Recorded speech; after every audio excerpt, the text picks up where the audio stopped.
The school beauty didn't get first place, and cried so hard tears streamed down her face. My boyfriend picked up a basketball and hurled it hard straight at my face in front of the entire class. Who told you to steal her first place? I covered my face, blood streaming down between my fingers, yet there was a ding in my mind. Congratulations, host, your endurance value is now full, reward being issued. I wiped the blood from the corner of my mouth and smiled. Thanks for that shot, backhanded.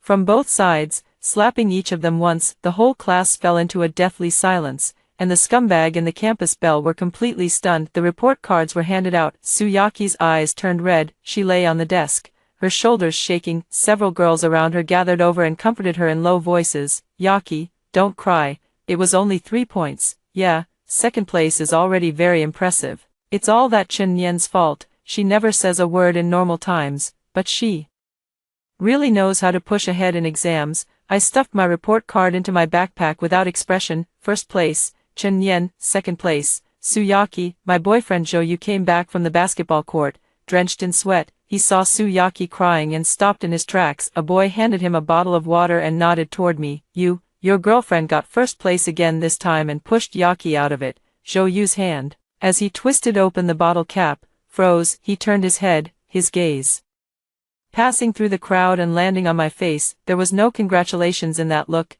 only a cold interrogation. He strode over and stopped in front of my desk. Did you come first? Yes. I looked up at him. Why didn't you let her win? His voice was low, burning with anger. I looked at him and found the question absurd. Why should I let her pass the exam? She stayed up for who knows how many nights for this final, and her health is practically falling apart. Can't you let her have it? This once, the reproach in his tone made it sound as if I had committed some heinous crime. Tsuyaki cried even more heartbreakingly over there. Her friend's voice was neither too loud nor too soft, just enough to carry over. Yaki is just too kind. She even lent her notes to Chen Yen before, and ended up raising an ungrateful wretch. The surrounding gazes stabbed over like needles. I clenched the straps of my school bag. Borrow notes. When had I ever borrowed her notes? It was clearly she who had begged me to help her highlight the key points and explain the difficult problems. Zhou's face looked even worse. His chest rose and fell as he stared at me, as if looking at a cold-blooded monster. Chen Yen, go apologize to her. I did nothing wrong. You're not wrong. You made her cry, and that's not wrong. He snatched up a basketball from the table beside him. I'll ask you one last time. Are you going or not? The classroom was very quiet. Everyone is looking at us, even the teacher on the platform stopped what they were doing and looked over with a frown. Tsuyaki lifted her head, her eyes blurred with tears. Don't.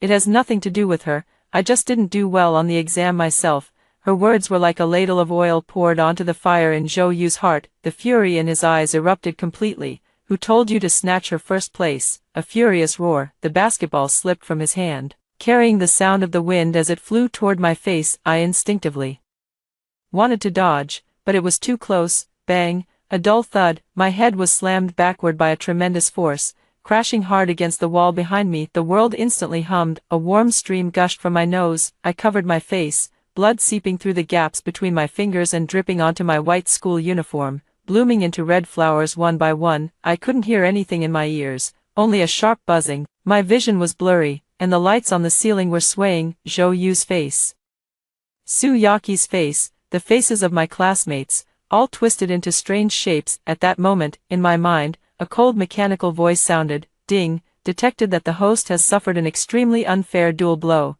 both physical and mental. Tolerance threshold exceeded 100%. Absolute rationality. System officially activated. Reward issued. Emotion stripping. Thinking speed increased by 500%.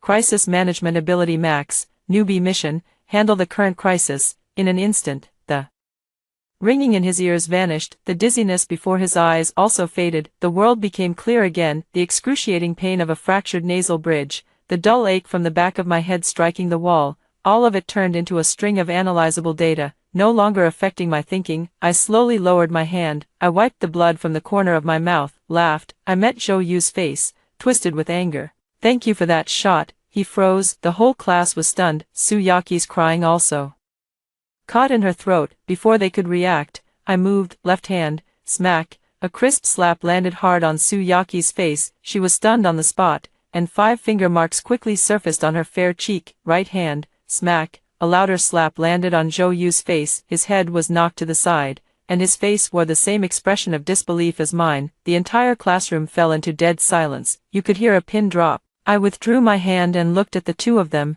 completely stunned. Now we're even. My voice was very calm, as if the one who had just experienced violence and the one who had carried it out were not me at all, as if this were merely the opening act of a farce that had nothing to do with me. The silence lasted for about 10 seconds. The homeroom teacher on the podium was the first to react. His surname was Wang, and he was a man in his 50s. Teacher Wang slapped the desk, his finger trembling as he pointed at me. Chen Yan, what are you doing? You're completely out of control. Zhou also came back to his senses. He touched his burning face, his eyes instantly turning bloodshot. You dare to hit me, he roared, like an enraged beast, raising his hand as he was about to lunge at me. I didn't move. I simply lifted my eyes and looked calmly at the little red light in the corner of the wall behind him.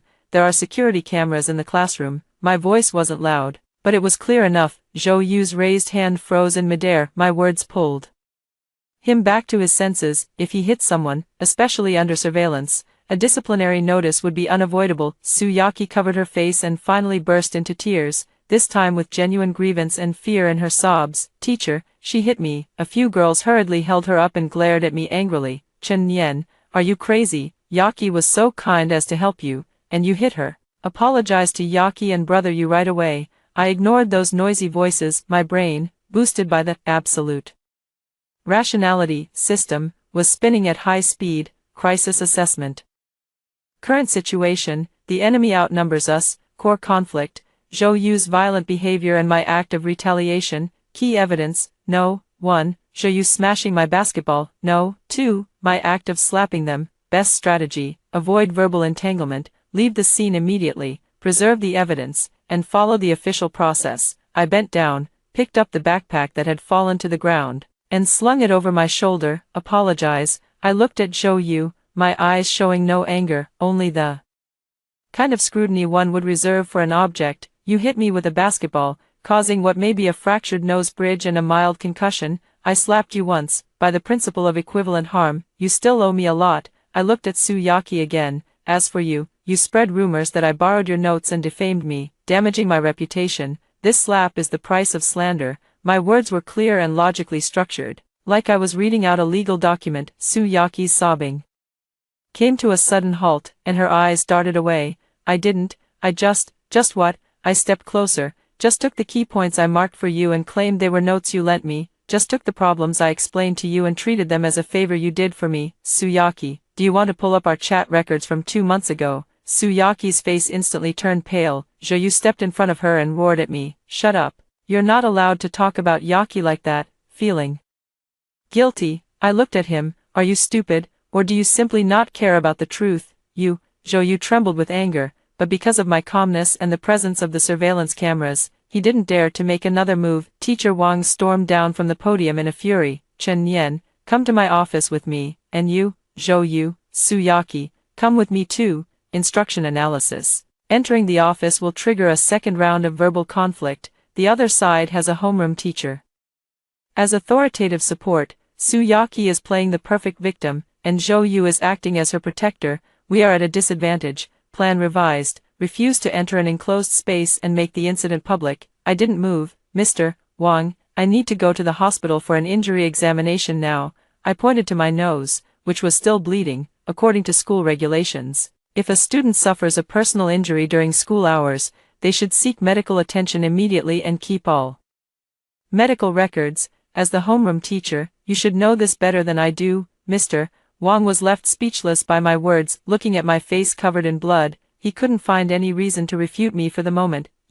What kind of attitude is that? I'm just stating the facts. I took out my phone. If you don't agree, I'll call the director of academic affairs right now and have him handle it. How dare you? Go ahead and see if I dare. In front of him, I started looking for the dean's phone number in my contacts. The whole class stared in shock. Was this really the Chen Yan who was usually quiet and introverted, and never caused any trouble? It seemed like she had become a different person, calm, sharp, with an oppressive presence that made people afraid to look straight at him. Teacher Wang's face turned blue and then white. He knew that if the matter was brought to the academic affairs office, he would never be able to shake off the label of poor management. Zhou Yu also grew anxious. Although his family had some money, what they feared most was leaving a blemish on his record at school. Chen Nian, do you really have to make this a big deal? Make it a big deal. I put away my phone and found it funny. The moment you hit me in the face with that basketball, you'd already made it a big deal. Zhou Yu, from that moment on, our relationship was no longer something that could be settled privately. I no longer looked at them. I walked to the door and glanced back. Zhou Yu was furious and unwilling to accept it. Su Yaqi felt aggrieved and frightened. Teacher Wang felt frustrated and helpless, and the whole class, those complex, probing, and gloating looks, data record, everyone's expressions and reactions have been archived. Emotional analysis, anger 50%, fear 30%, confusion 20%, all of these will become part of my plan. I pulled open the door and stepped out. In the classroom behind her, there was deathly silence, and then a sudden uproar. Oh my God! She really left. Zhou Yu, are you okay, teacher? What should we do?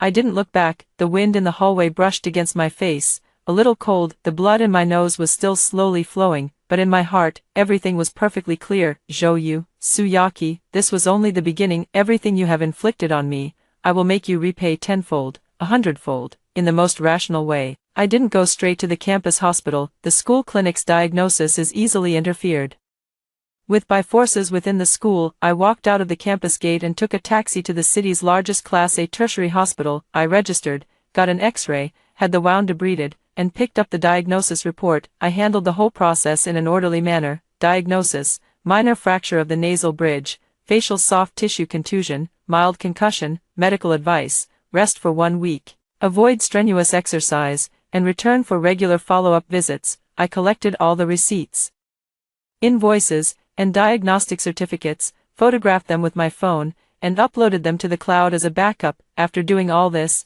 I sat on the hospital's cold bench and began to think about the next step. My phone kept vibrating. It was a call from Zhou Yu, and from my mom as well. I hung up Zhou Yu's call first and answered my mom's. Nian Nian, Teacher Wang called and said you got into a fight at school, and even injured a classmate. How are you? Are you hurt? My mom sounded very anxious.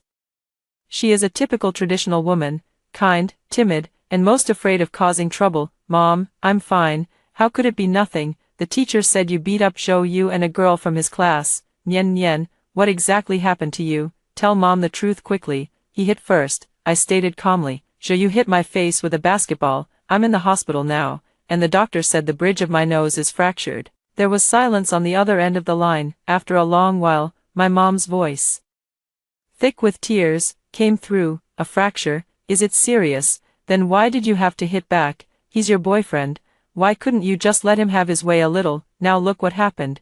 You're injured, and they're hurt too. What are we supposed to do now? Analysis of relatives' reactions. Inclined to keep the peace, unable to provide effective support. My heart sank a little, but I wasn't surprised. This is my family. Mom, don't get involved in this. I'll handle it myself. How can I not care? The school asked a parent to come over. Your dad is away on a business trip, so I have to go. Nian Nian, listen to mom. Go there and properly apologize to the teacher and your classmates, and let's just put this matter behind us. Okay, apologize. I repeated the 2 words. Of course, you're a girl, and hitting people is always wrong. Our family is ordinary, and we can't afford to offend Zhou Yu's family. Be good, okay? I took a deep breath, then slowly let it out. Mom, if you go to the school, there's only one thing you can do. What is it? Take my injury report to the academic affairs office, to the principal's office, and demand that the school expel Zhou Yu, and make him compensate me for all my medical expenses and emotional distress. You're crazy, my mother screamed. I'm not crazy. My voice was as cold as ice. If you can't do it, or if you want to go and make me apologize, then don't go. Going there will only make things worse. With that, I hung up the phone directly. I leaned against the wall and closed my eyes. Emotional connection assessment. Family support is negative. Action plan adjustment. Initiate plan B and introduce external support. I opened my eyes and searched through my contacts. Zhou Yu called again, and I casually blocked the number. Then, I found a phone number. The note said, Aunt Zhang. She was a lawyer at a fairly well-known local law firm, and also a distant relative of my dad. I wasn't very familiar with her. I had only met her a few times during the new year. My impression of her is that she is shrewd, competent, and puts profit first in everything. Right now, this is exactly the kind of person I need. The call connected. Hello, who is this? Aunt Zhang's voice carried the polite courtesy of someone used to handling business. Aunt Zhang, I'm Chen Nian, my uncle is Chen Jianjun. Oh, Nian Nian, I remember now. What's the matter? I'd like to ask you to help me with a lawsuit. There was a brief pause on the other end of the line, followed by a soft chuckle. What kind of lawsuit is a young girl getting into? Personal injury. I briefly and concisely recounted what had happened, leaving out the existence of the system. School bullying. Aunt Zhang's tone immediately turned professional. Do you have evidence? Yes. Classroom surveillance, testimony from the whole class, plus a forensic injury report from a top-tier hospital and all the medical records. What about the other family's background? His name is Zhou Yu, his father runs a company. I'm not sure about the exact scale, but he should have some influence locally. Interesting. Aunt Zhang's interest was piqued. Lawyers' fees aren't cheap. Can you, as a student, afford them? I can't afford them, I admitted, but I can sign a contingency fee agreement with you. All the compensation you help me secure, we'll split by percentage. I want 50%, and you take 50%. There was silence on the other end of the line. Under a contingency fee arrangement, a lawyer taking 50% is far above the market rate. High risk also means high return. How much compensation do you want? Medical expenses, lost wages, nutrition fees, and compensation for emotional distress. My preliminary estimate is that altogether, it's at least 200,000 yuan, 200,000 yuan. Aunt Zhang smiled. You're asking for quite a lot, young lady. In campus disputes, a few tens of thousands at most is usually already the ceiling. That's the usual case. My voice remained completely steady. But this time is different. How is it different? Because I'll make it different. I paused and said each word clearly. Aunt Zhang, I don't just want money, I want him, Zhou Yu, expelled from school. I want a stain left in his record that he can never wash away for the rest of his life. I also want that girl named Su Yaki to apologize to me publicly and admit that she slandered me. We will win this case, and we'll win it beautifully. Will you take it? There was certainty in my words. That powerful confidence traveled through the signal to the other end. Aunt Zhang was silent for a long time, so long that I thought she was going to hang up. Then, she spoke. Okay, I'll take it. Her voice carried excitement. Send me your information. See you at the law firm in half an hour. After hanging up, I stood up and walked toward the sunlight at the hospital entrance. Zhou Yu, Su Yaki, Teacher Wang, and my weak mother. Do you think this is just a simple campus conflict? No. From the moment the basketball hit my face, this became a war I will absolutely not lose. My plan has only just begun. The first step, the legal weapon, is already in place. Aunt Zhang's law firm is in the most upscale office building in the city center. Floor-to-ceiling windows, leather sofas, and the air is filled with the mixed scent of coffee and paper. She looked through all the materials I had brought, and her eyes grew brighter and brighter. Chen Nian, you really are a genius. She pointed at the various expressions of the classmates in the classroom after the incident, which I had captured with my phone. These are all excellent supporting evidence and can be used to corroborate the mental state of everyone present at the time. You were born to do this. I didn't speak. This isn't talent. It's the result of the absolute rationality, systems calculations, analysis. The best way to win sympathy is to prove that the other party feels no remorse, while our side is isolated and without support. We quickly finalized all the details and signed the contingency fee agreement. Aunt Zhang began drafting a lawyer's letter, preparing to send it separately to Zhou Yu's family, Su Yaki's family, and the school. Just then, an unfamiliar number called in. I answered and turned on speakerphone. Chen Nian, it was Zhou Yu's voice, suppressing his anger. Where are you? Get back here right now. My parents have already arrived at the school. How long do you still plan to hide? Aunt Zhang gestured to me, signaling me to continue. I'm not at school. I don't care where you are. Right now, go tell Mr.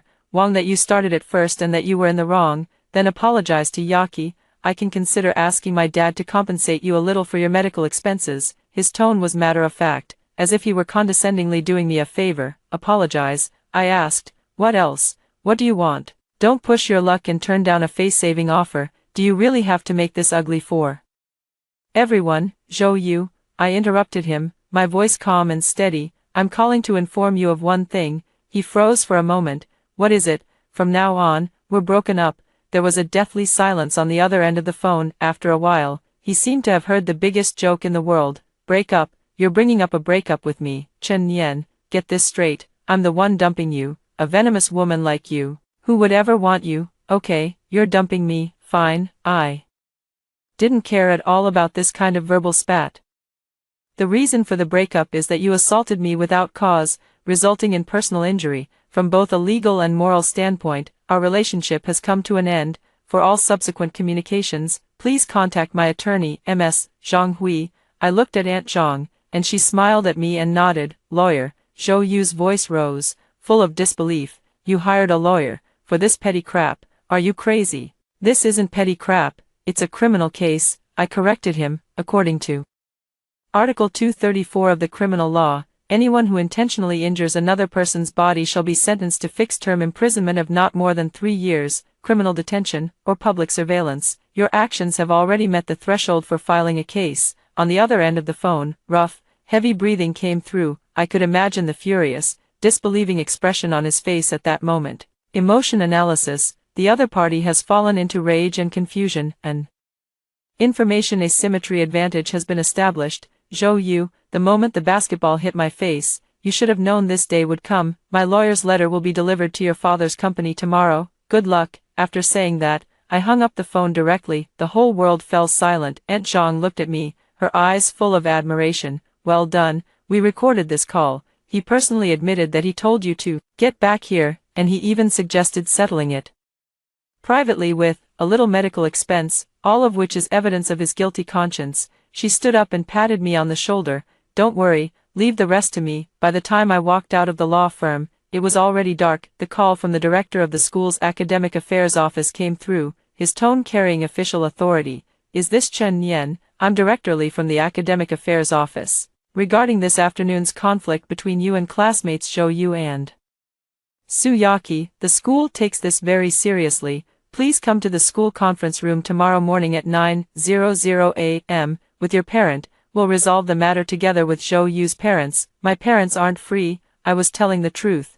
My mom wouldn't come, and my dad was out of town. Then do it yourself. This is a notice from the school, and it must be obeyed. Director Li's tone turned stern. Okay, Director. I agreed without hesitation. I'll be there on time at 9:00 tomorrow morning. However, I won't be alone. My attorney, Ms. Zhang Hui, will attend with me. On the other end of the line, Director Li's breathing suddenly caught. I could feel his headache. Things had already started moving in a direction he could no longer control. At 9 o'clock the next morning, I arrived at school conference room No. 3 on time with Aunt Zhang, a long conference table, with several groups of people seated clearly divided. On one side were the principal, Director Li, and homeroom teacher Ms. Wang, representing the school, each wearing a stern expression. On the other side were Zhou Yu and his parents. His father, Zhou Jianhai, a man in his 50s wearing gold-rimmed glasses, had in his eyes the shrewdness and arrogance of a businessman. His mother, meanwhile, was dressed like a society lady,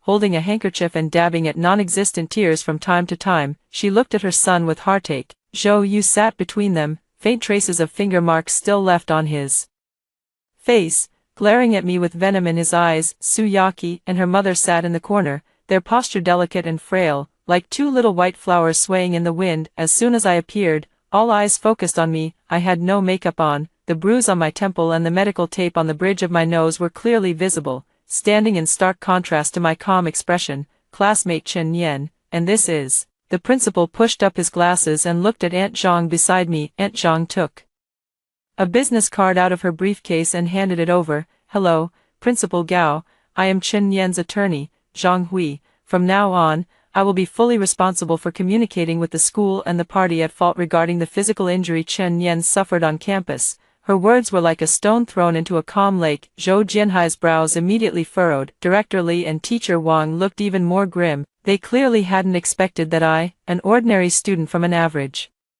family, would actually bring in a lawyer. A lawyer, Zhou Jianhai sneered, leaning back against the chair. Little girl, are you trying to extort money? Aunt Zhang smiled, sat down across from me, and opened her laptop. Mr. Zhou, please watch your words. My client, Ms. Chen Yan, was subjected to your son Zhou Yu's violent actions, which caused a fractured nasal bridge and a mild concussion. We are not extorting money. We are protecting legitimate rights and interests. Or are you saying that, in your view, beating someone into the hospital is a trivial matter that requires no responsibility? Zhou Jianhai was left speechless, his face flushing red. Mother Zhou, who was standing next to him, immediately screamed, You're talking nonsense. how could Ryu hit anyone? It was clearly she who seduced Yu first. She was jealous of Yaki again, so she deliberately stirred up trouble. She even slapped Ryu in the face. Look, his face is still swollen. Yaki's mother also chimed in. Yes,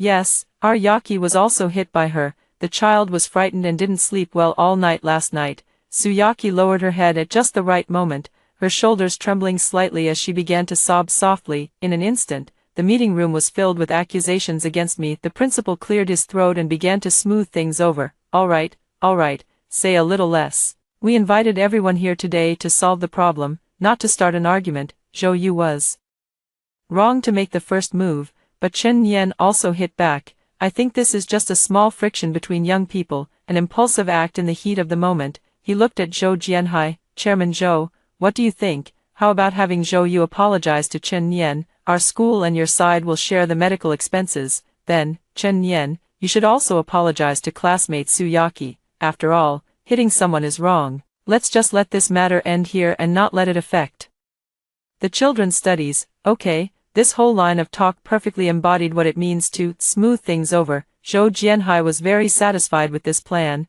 He nodded. I think that works, but let's skip the apology. My Yu is precious and has never apologized to anyone. I'll pay the money. 100,000 yuan. Is that enough? He looked at me as if dismissing a beggar. Everyone looked at me, waiting for me to nod. In their eyes, a poor student, faced with 100,000 yuan and the principal's pressure, had no choice but to accept.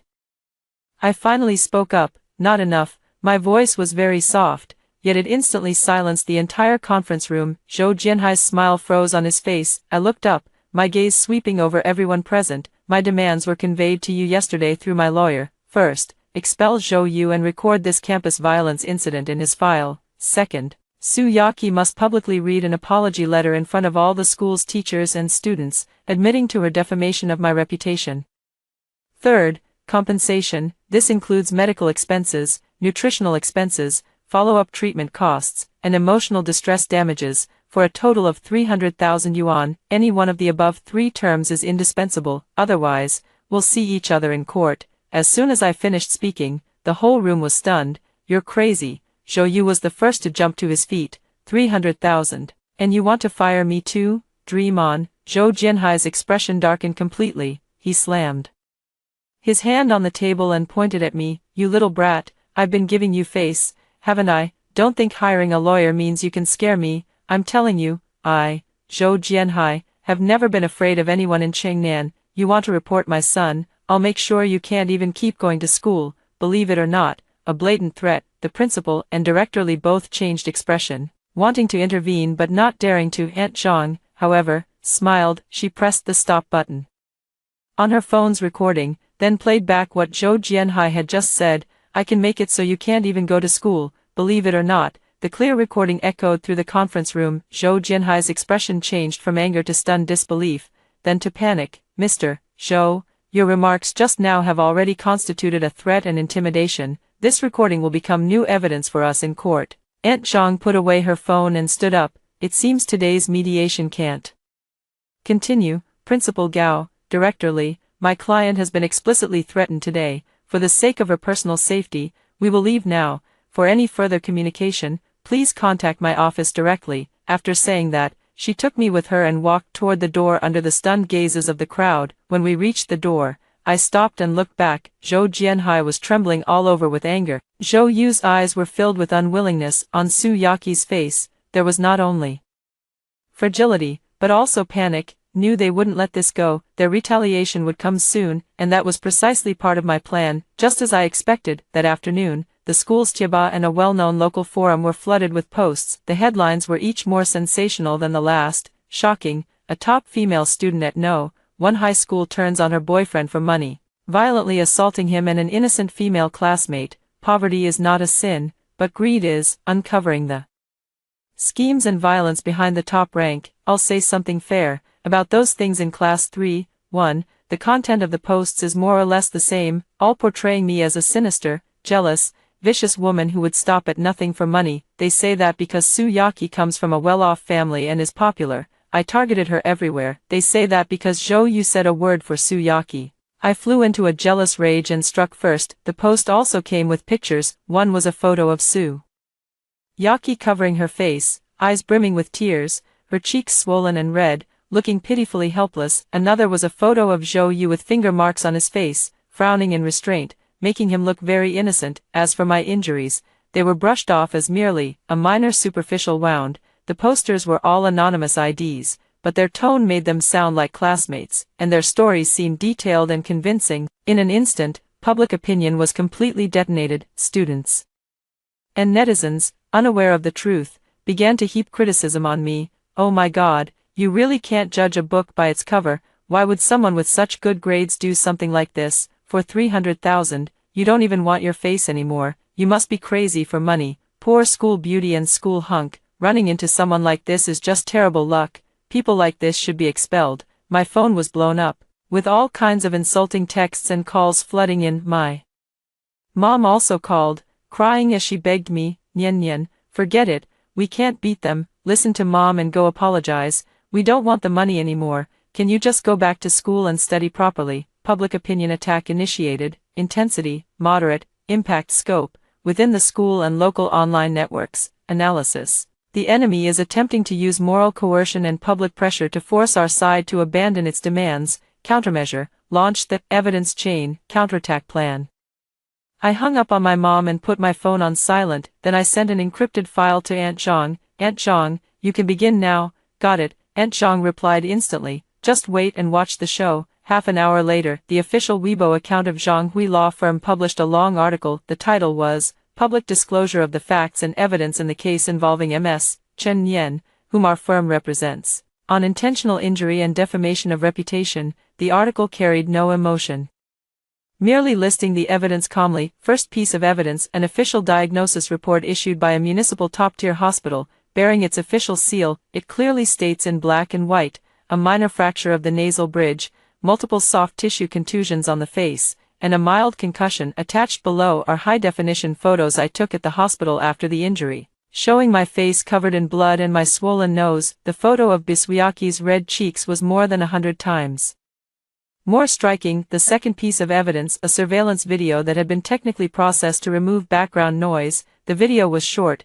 only 15 seconds long, but it clearly recorded Soo Yaki crying, and Zhou Yu walking up to me to question me. Then, without any warning, he grabbed the basketball and smashed it into my face with all his might. Throughout the entire process, I made no provocative remarks and no unnecessary movements. The third piece of evidence: screenshots of 3 months of WeChat chat records between Soo Yaki and me, from the first time she cautiously asked me about a problem, to later taking it for granted that I would help her highlight the key points and make a study plan. Every time, my answers were patient and detailed. This directly shattered the lies that I was jealous of her, and I stole her notes. Item 4 of the evidence: an audio recording. It was the recording from yesterday in the conference room, when Zhou Jianhai threatened me, saying, "I'll make sure you can't even go to school."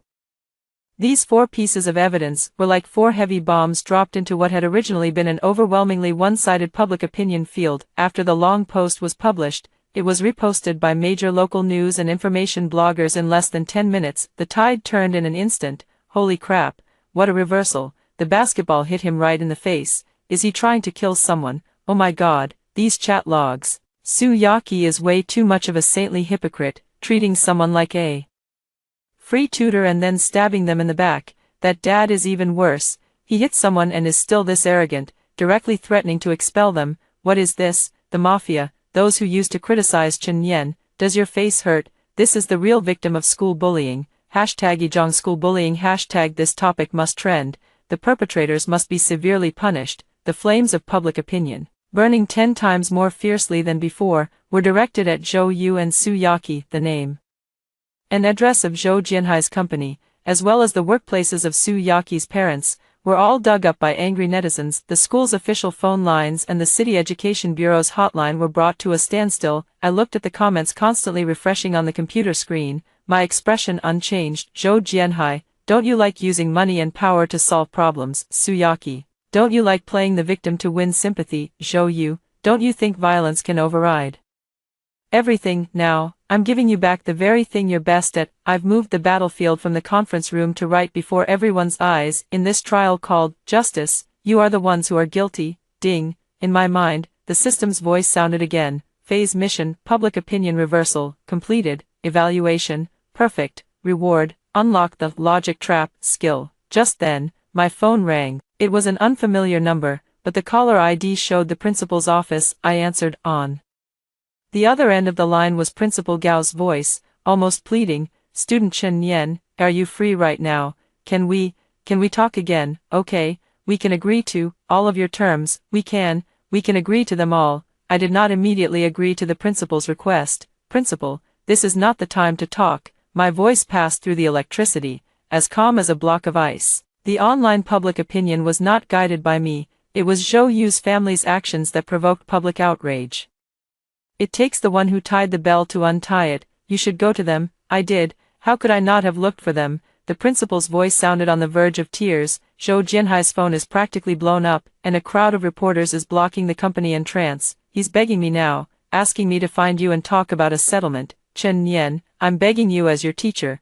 Please give him a chance. Okay, if this keeps going, our school's century-old reputation will be ruined. What does that have to do with me? Reputation is built on facts and fairness. I paused for a moment and activated the newly unlocked logical trap skill. Principal, as the head of the school, your attitude at yesterday's mediation meeting was to punish both sides equally and smooth things over. This in itself is indulgence toward the perpetrator and a second injury to the victim. Do you think your handling of the matter yesterday protected the school's reputation? There was silence on the other end of the line. I can imagine how embarrassed he must be at this moment.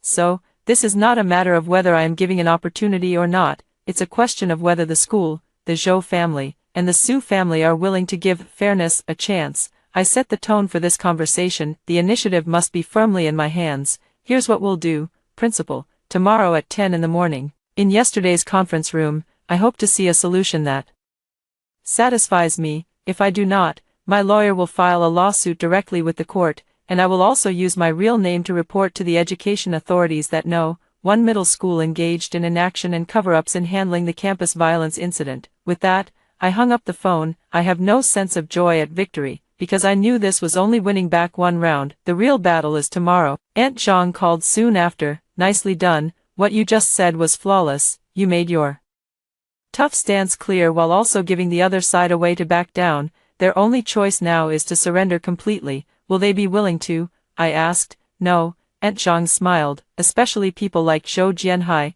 who values saving face above all else. He'll come tomorrow, but he'll definitely try to bargain, and he may even resort to some underhanded tactics. For example, they may try to play the sympathy card, or try to dig up your faults. I have no faults, I know, Aunt.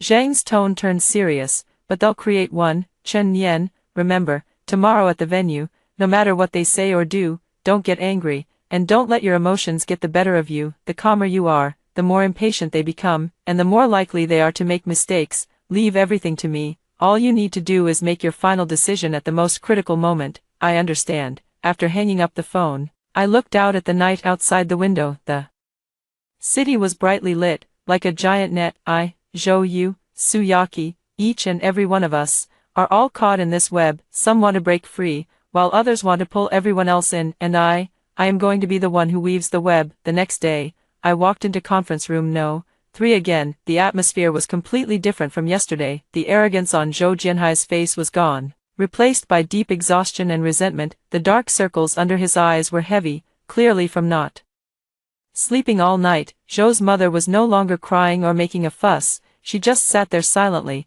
her eyes empty. Zhou Yu hung his head like a defeated rooster. Su Yaki and her mother shrank even further into the corner, wishing they could turn themselves into invisible people. As soon as the principal and director Li saw me, they immediately forced out warm smiles, hastily offering tea and giving up their seats. Chen Yan, you're here, come on, have a seat. I nodded and sat down with Aunt Zhang in the main seats. This time, we were the judges. All right, everyone. Aunt Zhang opened her briefcase and got straight to the point. Time is precious, so let's get right to the point. Regarding the 3 requests we have put forward, Mr. Zhou, Ms. Su, and the school authorities, what is your response? Zhou Jianhai took a deep breath, as if suppressing a massive surge of anger. He looked at me, his voice hoarse. Chen Yan, leave some room for others, so you can meet again in the future.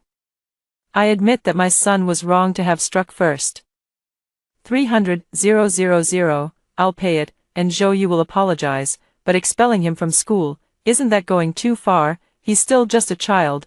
Are you trying to ruin his whole life? He started appealing to emotions. I said nothing and looked at Aunt Zhang. Aunt Zhang pushed up her glasses. Mr. Zhou, before the law, there is no such thing as a child. Once someone is over 16 years old, they must bear full responsibility for their actions. Zhou Yu's behavior has already caused serious physical and psychological trauma to my client. Expulsion is the most basic punishment. You, Zhou Jianhai slammed the table, but quickly sat back down weakly. At this moment, Su Yaqi's mother, who had remained silent all along, suddenly spoke. Chen Nian, our Yaqi, she didn't mean it either. She's just a simple, kind-hearted child, praised by everyone since she was little. She's never really experienced any setbacks. She didn't do well on this exam, and in a moment of confusion she said those things.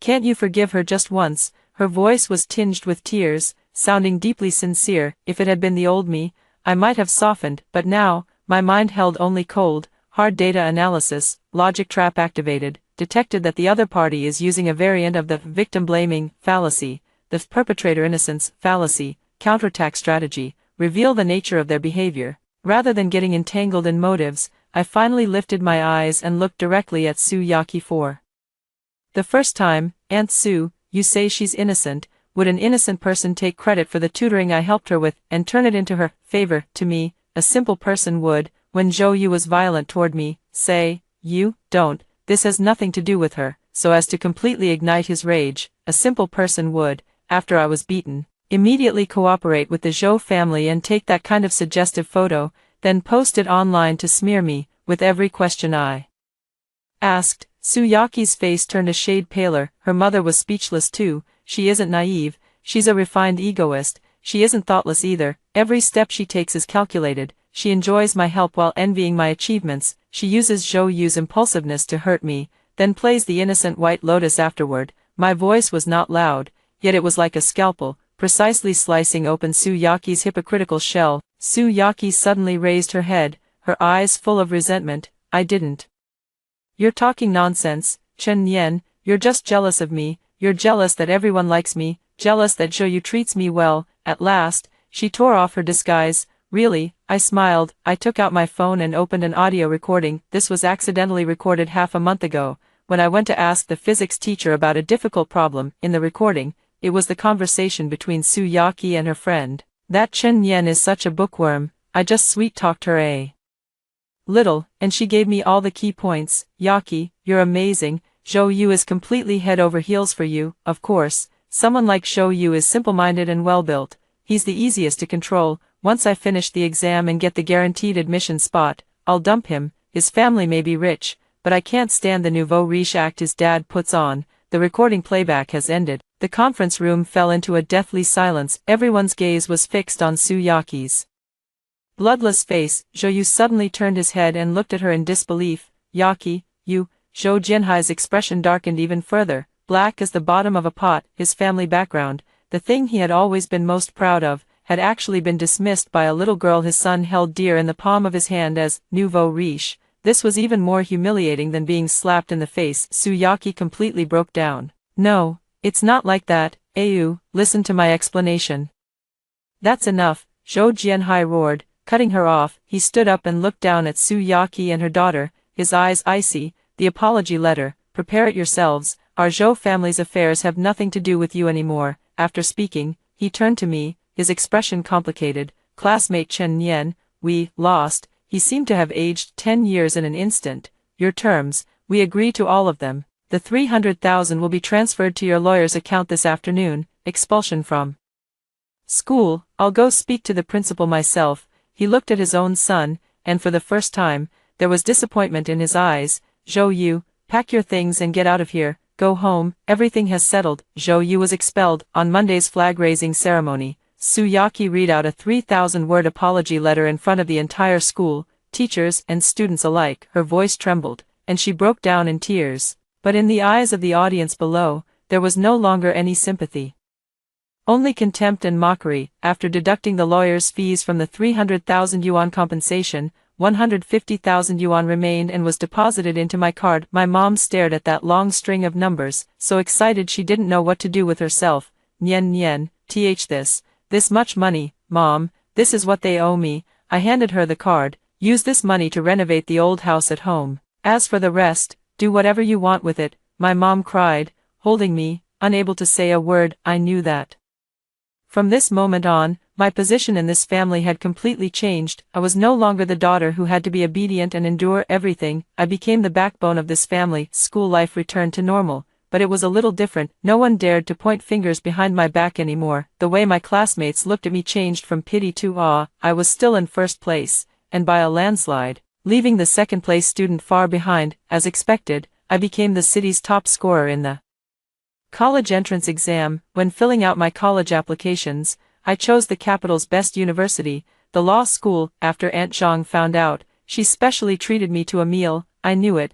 You were born for this. Come intern at my firm later, and I'll personally mentor you. Smiling, I raised my glass. Then I'll be counting on Lawyer Zhang to guide me from now on. Before university started, I used the money I had left to sign up for a martial arts club. I don't want to experience again the feeling of being powerless in the face of violence. Both body and mind must be strong. That day, I was practicing boxing at the club when an unexpected person found me. It was Zhou Yu. He had lost a lot of weight and had also gotten darker. Gone was his former arrogance. His eyes held a look of dejection. After he was expelled, his father sent him to a second-rate university abroad to get a diploma. I'm leaving next week. He stood beside the punching bag, his voice hoarse. Before I go, I wanted to say I'm sorry. I stopped and took off my boxing gloves.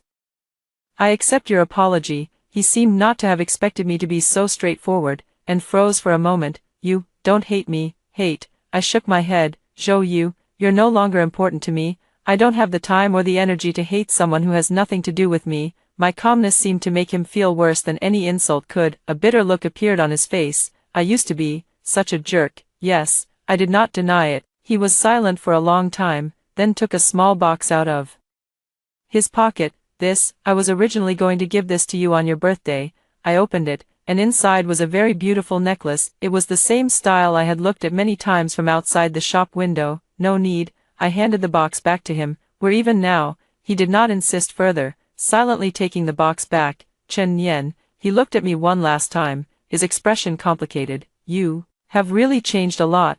People always change. I put my gloves back on, turned around, and faced the punching bag. Bang, a straight punch, crisp and clean. Zhou watched my back for a long time, then turned and left. I didn't look back. Everything from the past, like this punching bag, was completely shattered by my punches, one after another. My life was just beginning. In my mind, that cold mechanical voice had not sounded for a long time. I even found myself missing it a little. Host, you no longer need me. As if it had heard my thoughts, it suddenly spoke. I was stunned. What do you mean? The absolute rationality system does not come from the outside. It originates from the self-suppressed deep within your heart. Every act of endurance, every concession, is gathering strength for this self. That shot from Zhou Yu did not activate me. It shattered your shackles and released the real you. I am you, you are me. Congratulations, Chen Nian, you have learned how to fight for yourself. The novice task has been completed, and the system is about to enter sleep mode. I wish you a bright future. The cold voice gradually faded away. I stood there for a very, very long time. So that's how it is. The only one who could save me, from beginning to end, was myself. I laughed, facing the club's bright mirror. She revealed a heartfelt, radiant smile. Goodbye, my past self. Hello, my future self. The story is over. After hearing the first story above, what are your thoughts? Feel free to share your opinions in the comments section. Next, there is another similar story. Let's continue to see. My sister is a self-righteous hypocrite. The matchmaker arranged a blind date for her, and the other party was a murderer who had just been released from prison. I advised her to think carefully, as murderers tend to harbor stronger hatred toward others. Later, my sister married someone else and lived a happy, stable life. As a result, when the two met again, she sided with the murderer. If it weren't for my sister's interference, I would have married you. You wouldn't have ended up so down and out, and I wouldn't have regretted it so much. Filled with resentment, the murderer sneaked into my room at night and strangled me to death. When I opened my eyes, I had returned to the day my sister took a liking to the murderer. The feeling of suffocation is still vivid in my memory, yet the glaring sunlight tells me that I have been reborn, in my line of sight. My sister is telling my mother and friends about the outcome of her blind date. Upon hearing that the other person is a murderer, everyone exclaims how absurd it is. How could the matchmaker be so unreliable, finding a murderer for a blind date? Yeah, what if he kills again in the future? My sister immediately retorted,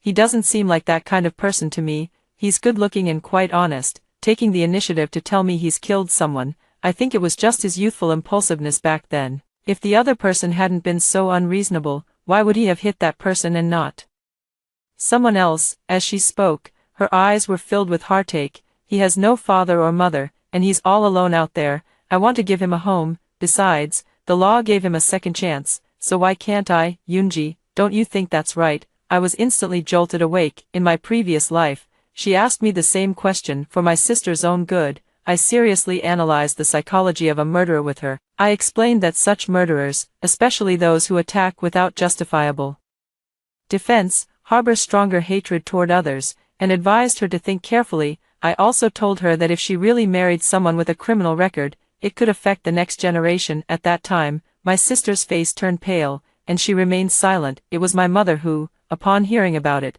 strongly opposed this marriage. Later, my sister married an honest man and lived a happy and stable life. Her husband worked diligently to support the family, but she was never satisfied, complaining that he wasn't handsome enough and didn't know how to sweet talk. Until she encountered the down-and-out murderer again, she poured out all her bitterness. If it weren't for my sister's interference, the person I would have married would have been you. You wouldn't have ended up so destitute, and I wouldn't have been filled with such regret. At that time, the murderer had killed again and was on the run. Hearing my sister say this, he grew even more resentful, blaming all the misfortunes of these years on me. He sneaked into my room at night and strangled me to death. My sister had the password to my front door, and that night she came to deliver something to me, only to encounter the murderer who was assaulting me. Instead of calling the police, she helped the murderer escape. She even claimed to the outside world that I had died from gas poisoning. On the day I was cremated, my sister gently stroked her slightly swollen belly and said, "I'm sorry, little sister. He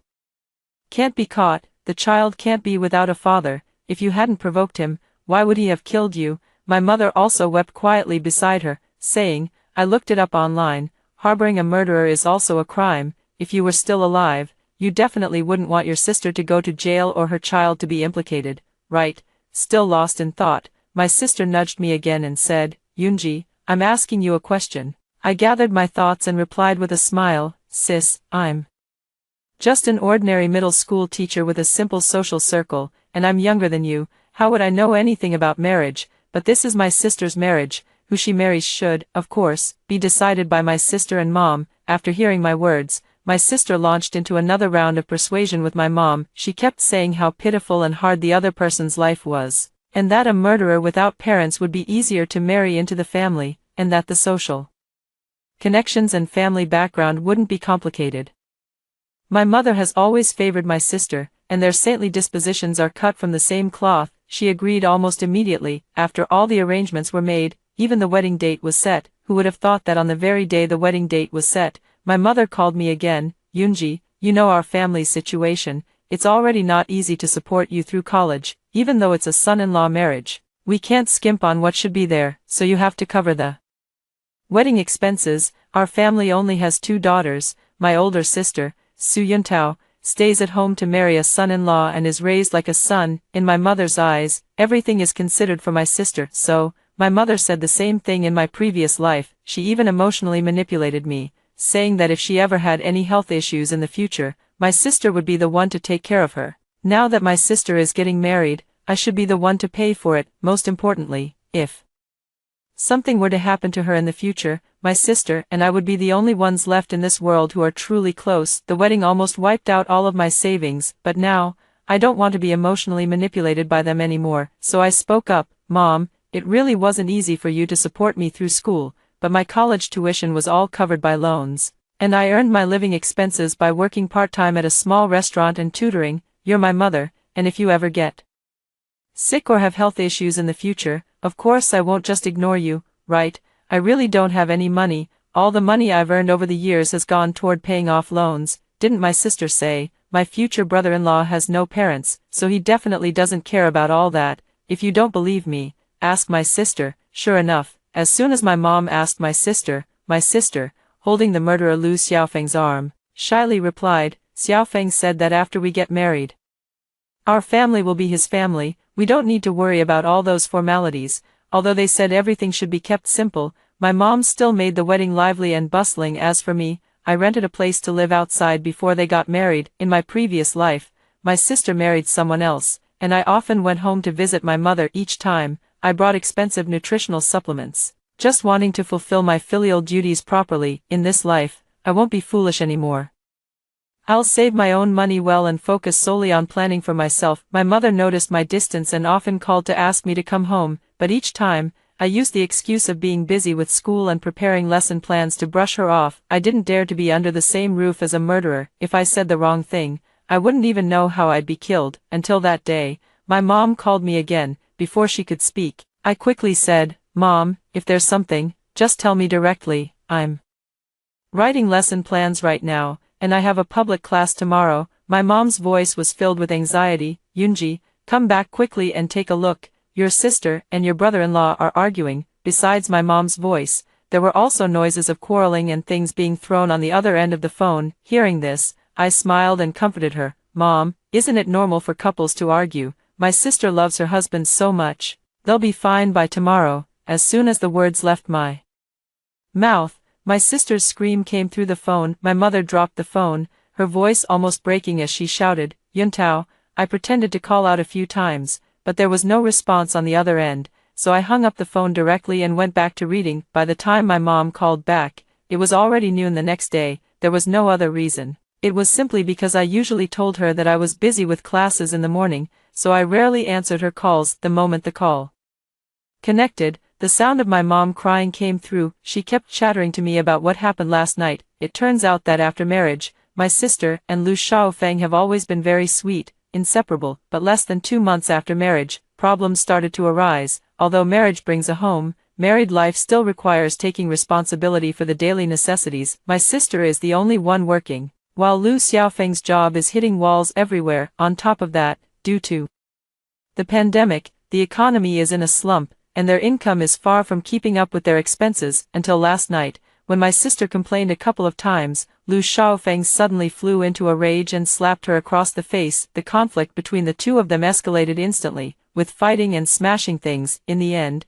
my sister was knocked unconscious by a punch and ended up in the hospital. By the end of the conversation, my mother was still sobbing. They haven't been married for long, and it's already come to this, fighting and arguing. "Yunji, I remember you studied psychology in college. Do you think Lu Xiaofeng will?" The other end of the phone was unusually quiet. Without saying more, I knew my mother must be at the hospital. Who knows if the murderer is listening nearby? If I accidentally say the wrong thing, I'll definitely end up with a terrible death. So I interrupted her, trying to comfort her earnestly. "Mom, even if I've studied it, I'm not a professional. Besides, it was just an elective course, taken to earn credits. That's not the point. The problem is that it was a mistake my brother-in-law made when he was young and foolish." "Why do you keep bringing it up? If it weren't for my sister being clumsy with words and angering my brother-in-law, how could he have ever laid a finger on her?" "All right, a student is here to see me, we'll talk later." I didn't give her a chance to continue arguing and hung up the phone directly. Marrying a murderer was a path Su Yuntao chose for herself. In my previous life, I tried to stop her forcefully and ended up meeting a terrible fate. Respect others' fates in this life, and let go of the savior complex. I still made time to visit my sister in the hospital, for no other reason than to see how wonderfully she's doing now. After being so determined to marry a murderer back then, I brought some fruit to visit, only to see my sister lying in bed with casts on her leg and arm. The bruises on her face have faded quite a bit, but you can still tell the fight was intense that night, especially the purplish-black circles around her eyes, which looked just like a panda's, as her own sister. Seeing her like this still makes me feel quite sorry for her. But then I remember how in my past life, Lu Xiaofeng strangled me to death, and she coldly helped cover it up. Even at my funeral, when she said those words, the anger in my heart immediately overwhelmed the last trace of sisterly affection. I treated her like my own sister, but what about her? She had a heart of compassion, but she used it all to sympathize with murderers. So I secretly pinched myself, holding back the urge to laugh. and then stepped forward with a concerned expression to ask, "Sister, how are you feeling now?" My sister immediately started pouring out her heart, saying she was in pain here and there. In the end, tears kept streaming down her face, and she looked at me with teary eyes, asking, "Tell me, how could he be so heartless? If it weren't for Mom being there, would he have beaten me to death?" I didn't say it out loud, but deep down, I thought she was right. In my spare time, I had looked up the information about Lu Xiaofeng's past misdeeds. Back then, when Lu Xiaofeng had a quarrel with someone, he would follow them afterward and, taking advantage of their lack of vigilance, hit them on the back of the head with a brick even if the other person fell unconscious. He did not stop until they lay completely motionless. Afterward, he even calmly went to the police station to turn himself in. It is said that the person he hit had a large dent in the back of their head, a truly horrifying sight. However, because he turned himself in and did not cause the other person's death, only leaving them in a vegetative state, he was only imprisoned for 10 years before being released, a convicted attempted murderer. This time he only beat my sister into the hospital, so he really went easy on her. Seeing my sister still looking at me with red eyes, I quickly comforted her. "What nonsense are you talking? You're his wife, the closest person in the world to him. How could he possibly beat you to death?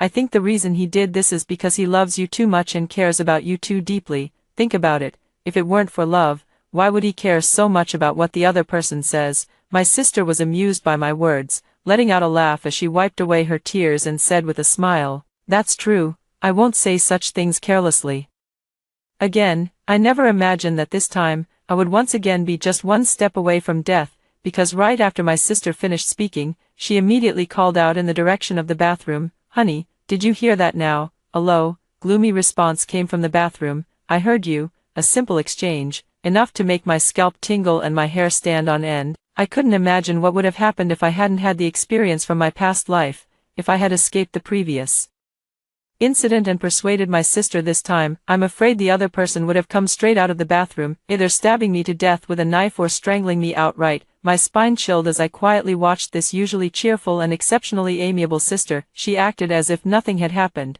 looking at Lu Xiaofeng as he emerged from the bathroom. This was the first time I had seen this murderer up close. He was wearing a black windbreaker and a baseball cap, with a slender and thin build, but his entire demeanor exuded a gloomy aura. Fair-skinned, even with a pair of downturned eyes, he still looks refined and somewhat handsome compared to the honest and simple brother-in-law from my previous life. He indeed has a significant advantage in both looks and physique. Seeing him approach, my sister gently took the hand of Lu Xiaofeng, who had just come out of the bathroom and sat beside her, and spoke softly, "I already told you my family is kind-hearted. Even though you hit me, as long as you show a good attitude in admitting your mistake, they won't blame you. I'll let it go this time, but from now on, you have to love me properly and not bully me." Lu Xiaofeng glanced at me and gave my sister a faint smile. "Yes, I promise I won't bully you anymore." The two of them were all lovey-dovey, so I made an excuse about having something to do at school and hurriedly said goodbye. Even after getting into the taxi, my heart was still pounding wildly. It seems that from now on, I not only need to keep my distance but also be more cautious in my daily words and actions. In the days that followed, I indeed experienced a period of calm yet busy time. I thought this tranquility would continue, but it was eventually disrupted by my mother and the others. That day, while I was grading exam papers, my mother's urgent, relentless phone call came again. I didn't answer the first time, and I ignored it the second time as well. Seeing that my mom had a tendency to keep calling until I picked up, I had no choice but to answer the phone. "Mom, what's wrong again?" I thought it would be like last time, with my mom immediately jumping into the matter anxiously. Who would have thought my mom would say, "What, you're my daughter, can't I just call you for no reason?" I graded papers while listening to her ramble on. Finally, my mom said, "Actually, there's something else I wanted to talk to you about today." I finally understood. The first few minutes were all just a setup, and now we were getting to the main point. Seeing that I didn't respond, my mother told me the whole story. It turned out that after the last incident, my sister had Lu Xiaofeng switched to a food delivery job. Lu Xiaofeng was very satisfied with this job. The pay was good, the wages were timely, and most importantly, there were no barriers to entry, no need to interact with too many people, and no one cared about his criminal record. However, after working for a few months, problems still arose. Just because the customer lived on the 6th floor and ordered almost every hour, and he kept getting assigned to this customer every time he accepted an order, He got angry. He privately messaged the customer, complaining that the customer was too annoying and shouldn't order takeout so frequently, causing him to keep climbing the stairs. The customer wasn't an easygoing person either, and the two got into a verbal argument. In the end, when the customer opened the door to get the takeout, Lu Xiaofeng pushed the door open and got into a physical fight with the customer. As a result, the customer was beaten by Lu Xiaofeng and ended up in the hospital. The customer demanded compensation for various expenses, totaling a full 180,000 yuan. Of course, if this money is not paid, the other party will file a lawsuit, given the severity of the injuries. If sued, Lu Xiaofeng is highly likely to face imprisonment again. Upon hearing this, I gasped in shock. It could potentially turn into a criminal case. It seems the other party was severely beaten by him. Upon further inquiry, it was indeed the case. The other party not only suffered a concussion but also had a rib and a leg broken by Lu Xiaofeng, especially the broken ribs. It said that if they had gone 2 inches deeper and pierced the heart, it would have been fatal. My mother started crying again, saying, "Yunji, I know you haven't been working long and haven't saved much money, but your sister and I have no other choice, so we can only ask if you can help out a bit. You only have this one sister. If even you don't help her, she really has nowhere else to turn. I really feel like throwing up." In my past life, it was because of these words that I was morally coerced until the day I died. I contributed both money and effort, yet I ended up with a miserable death. I sighed and pretended to be helpless as I spoke. "Mom, you already said I haven't been working long and have no money. I'm still paying off my loan in installments. After paying the loan, rent, and living expenses with my salary, there's really not much left. If you don't believe me, I can show you. I only have a few $100s left for food." Of course, my mom wouldn't listen and continued to nag. "Mom knows, but I was thinking, do you know anyone you could borrow from? Or maybe you could ask your aunt or uncle to lend you some money. Don't worry, this money will be repaid by me and your sister in the end." I was truly shocked by her, even going so far as to think of having me borrow money for my sister. Especially the thought of having me ask relatives to borrow money for my sister made me feel even more disgusted. I said directly, "I can't borrow from anyone around me. We're all poor teachers. Where would we have extra money to spare? Besides, since it's about borrowing from my aunt and uncle, why isn't my sister the one asking? So, you want me to borrow, and I'll be the one paying it back later, right? You really think I'm a fool?" my mother insisted. "Isn't it? Because we can't borrow, you know, since you were little. Your aunt and uncle have always favored you the most. In their eyes, you're studious and reliable, and they trust you. If you ask, they'll definitely help." These words truly exemplify the phrase, "going to any lengths for my sister," to the fullest. I flatly refused. "No, I won't lend it. If I really go and ask, what will I say when my uncle and aunt ask me why I need the money? I can't possibly tell them it's because my brother-in-law beat someone up and needs compensation, and I'm borrowing it from my sister, can I?" Sure enough, my mom immediately said, "Of course, we can't say that. How about this? Isn't it possible to apply for credit cards now? You can get a few and rotate them, or take out a bank loan. You have a stable job and can provide collateral, so it should be easy to get a loan. This should work, right? No need to ask anyone for help. Don't worry. Even though your sister will use the credit cards, she promises to pay them back." I really want to say, "Why don't I just grab a rope and hang myself in front of you?" but I really can't say that. Lu Xiaofeng is an unpredictable person. If I say the wrong thing and he comes after me with a knife, then this second chance at life would have been wasted. On second thought, I started crying too, and while crying, I apologized. "I'm sorry, Mom, I'm useless and can't help you." Hearing me cry, my mom, who had been sobbing, was stunned. She quickly said, "Don't cry, Yunji, why are you crying? It should be me and your sister who cry. Look at the mess Lu Xiaofeng has caused." I started making things up. Back then, for the interview, I had already gotten a credit card to buy high-end clothes. Later, when I started working, the families of the students I taught were quite well off. As a teacher, I couldn't keep wearing my old, worn-out clothes, could I? So, I maxed out my credit cards long ago. I also borrowed from online lending platforms, and because I couldn't repay the money on time, I became a delinquent borrower. Even if I want to buy a house in the future, I'll have to pay in full because I won't be able to get a loan. I'll have to rely on you and my sister then. My mom on the other end of the phone fell silent, her words becoming hesitant. "Oh, I see. If you can't get a loan, then you can't get a loan. It's not a big deal if you don't buy a house." I see many young people nowadays not buying houses, and renting is quite nice too. Besides, as a girl, you'll get married in the future. Buying a house is naturally the man's responsibility. Let's not talk about this for now. Your sister just called me." My mom quickly hung up the phone, as if afraid I would immediately turn around and start draining their resources. Seeing that this tactic worked, I regretted not using it sooner. Fortunately, I'm the only one in the office right now. Otherwise, my earlier antics would have definitely made my colleagues think I'm crazy. After dealing with my mom, life finally returned to normal. I heard that my sister and my mom went around shamelessly borrowing money from all our relatives. Of course, the economic situation isn't great these days, and even in better times, not many people are willing to lend money. My mom and my sister begged all our relatives and managed to borrow 60,000 yuan, for the remaining 120,000. My mom gritted her teeth and directly mortgaged the house, finally managing to gather the amount the other party demanded. But all of this had nothing to do with me anymore. Only my aunt and uncle brought up the matter, each of them frustrated and disappointed. To avoid them being resented,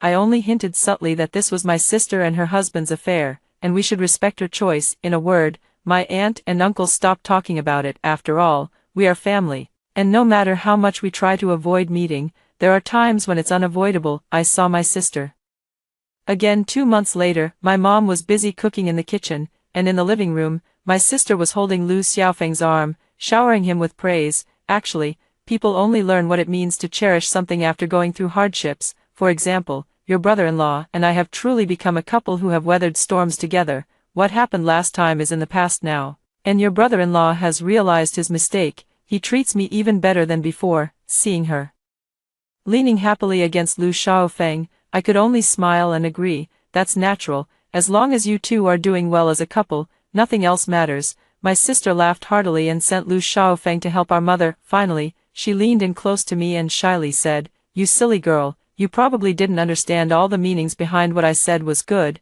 I mean, compared to before, your brother-in-law treats me even better now. He puts on a good show, is more gentle, and even considers my feelings." "Oh, you're just an unmarried young girl. You wouldn't understand even if I told you. Anyway, you're not getting any younger either. It's about time you settled down." I gave an awkward smile. Marriage isn't something to rush. Nowadays, many people marry and have children later in life. Besides, as teachers, we need to get promotions to earn a bit more. I'm currently a homeroom teacher and don't have much time for dating. What about you, sis? You and my brother-in-law have been married for a year now. When are you planning to have a baby?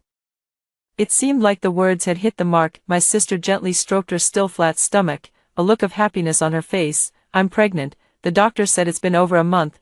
We just found out a few days ago. Unfortunately, your brother-in-law hasn't found a suitable job yet, but it's not a big deal. If he doesn't have a job, so be it. Mom found a live-in nanny job a few days ago, and the pay is quite good. As for your brother-in-law, he's taken on the role of a full-time caregiver for me at home. Today, since Mom is off, we thought it'd be nice to have you back for a meal and share this happy news." I quickly nodded in agreement. "That makes sense. Since you're already pregnant, you'll need someone dedicated to help with postpartum care once the baby arrives. I'm sure your brother-in-law will take excellent care of you." During the meal, I tried my best to act naturally, careful not to show any signs of unease. As usual, after finishing the meal, I made an excuse about having things to do at school and hurriedly said my goodbyes. Summer vacation arrived quickly, and I once again applied to the school for training and went to another city to study. In short, after being reborn, I tried every possible way to stay as far away from this family as I could. Actually, in my previous life, my sister and that brother-in-law of mine also had a child. After the child was even born, my mother used that same trick again, using moral blackmail to force me to cover even the cost of the baby formula. Baby formula should be imported, costing 400 to 500 yuan per can. At first, when the child was small, they would consume 1 or 2 cans a month. As they grew older and their appetite increased, they would go through more than a can a week. I only earn 4,000 to 5,000 yuan a month, and more than half of it is spent on buying formula for my nephew. Even so, I haven't heard a single word of thanks from my sister. I help her raise her child, yet she and my mother pity other families' daughters who are being exploited by their own families and treated as brother-supporting slaves, never once considering how I, as their daughter and sister, have been exploited by them. Fortunately, this time I was the first to cry poor. At least so far, they haven't approached me again about money, although my salary isn't high. I finally have my own little nest egg. I never expected that my sister's marriage, which she thought was happy, would be so short-lived. This time, the call came from my aunt. As soon as I answered, I heard my aunt urgently saying to me, Yoonji, something's happened. Your sister was beaten by your brother-in-law again, and this time it's quite serious. She even lost the baby in her womb. Please come to the hospital quickly. I actually didn't want to go, but I couldn't resist my aunt's urging. I gave a perfunctory response before packing up and heading to the hospital. Compared to a month ago, my sister looked noticeably much thinner this time. She leaned against the bed, her eyes vacant, just crying non-stop. In the hospital room, besides my aunt, my mom was also there. As for Lu Xiaofeng, he was kneeling on the floor, slapping his own face while apologizing to my sister. Yuntao, I'm the one to blame. I couldn't control myself. I really know I was wrong. Will you forgive me? My sister didn't speak, but when her gaze fell on me, she burst into tears with a loud cry. Yoonji, you finally came. Her crying startled me, and then my sister wailed again. Look at what your brother-in-law has done, my good child. He beat it out of me. Sister, Yoonji, I want to divorce him. You're a teacher, you've read the most books, and I know you have 2 classmates who are lawyers. Contact them now, have them draft a divorce agreement for me. I want to divorce him. In a word, not only was my mother staring at me, but even Lu Xiaofeng was looking at me with an ambiguous expression. If you really want to get a divorce, you should handle it quietly without making a scene in front of everyone. It's clear that even if I hadn't come today, my sister had already set a trap for me. Seeing that I remained silent, my sister spoke up again. You're my own sister, and I believe what you say. You tell me, when you encounter someone like this, I treat him so well, and he's still, should I get a divorce? I asked her. Aside from my brother-in-law laying hands on you, how does he usually treat you? She seemed taken aback by my question. Paused for a moment, and replied, he treats me quite well, basically always giving in to me. I then asked, do you still love my brother-in-law? She glanced at Lu Xiaofeng, pursed her lips, and said nothing. I patted her hand and said, all right, don't answer, just look at my brother-in-law's eyes. They're practically melting with affection, and you still say you don't love him. You know, my brother-in-law has been through psychological trauma before. Mom and I have told you not to provoke him. Is it easy for him? You're his only family. If you divorce him, how is he supposed to live? Besides, losing the child wasn't the outcome he wanted. You can have another child, but if the 2 of you really get divorced, think about it carefully. Mom has been through this herself. She understands the way of marriage better than I do, right, Mom? The older generation always has the phrase, encourage reconciliation, not separation, on their lips. I want to see what my mom has to say. My mom looked at my sister, then at Lu Xiaofeng, and nodded. Your sister is right, you can have another child, but if the 2 of you don't stay together, you'll really have nothing left. Yuntao, honestly, Mom also thinks Xiaofeng's attitude in admitting his mistake is sincere. How about this? Let him write a letter of guarantee, and we'll consider the matter closed. What do you think? The Virgin Mary truly lives up to her name. My mom's words perfectly captured my sister's thoughts. She turned her head away, wiping her tears with a tissue, though her face showed reluctance. She had already agreed with her words. All right, Lu Xiaofeng, this time I'm forgiving you for the sake of my mom and my sister, but don't get too cocky. First, write me a 2,000-word letter of guarantee, not a single word less. As for what comes after, we'll see how you behave. This time, the murderer's gaze toward me held a hint of gratitude. I know that although he does have feelings for my sister and truly doesn't want a divorce, this doesn't change the fact that he has a violent nature. After leaving the hospital building, I learned from my aunt that this time, it was indeed my sister who provoked him. Because of a minor inconvenience, my sister started calling Lu Xiaofeng a murderer, saying he deserved to be an orphan with no parents, which led to Lu Xiaofeng flying into a rage and resorting to physical violence. My aunt still didn't quite understand, but I heard he did get into trouble before. If your sister really divorces him, it might not be a bad thing. I looked at my aunt seriously and asked, Auntie, do you really think my sister wanted to divorce Lu Xiaofeng today?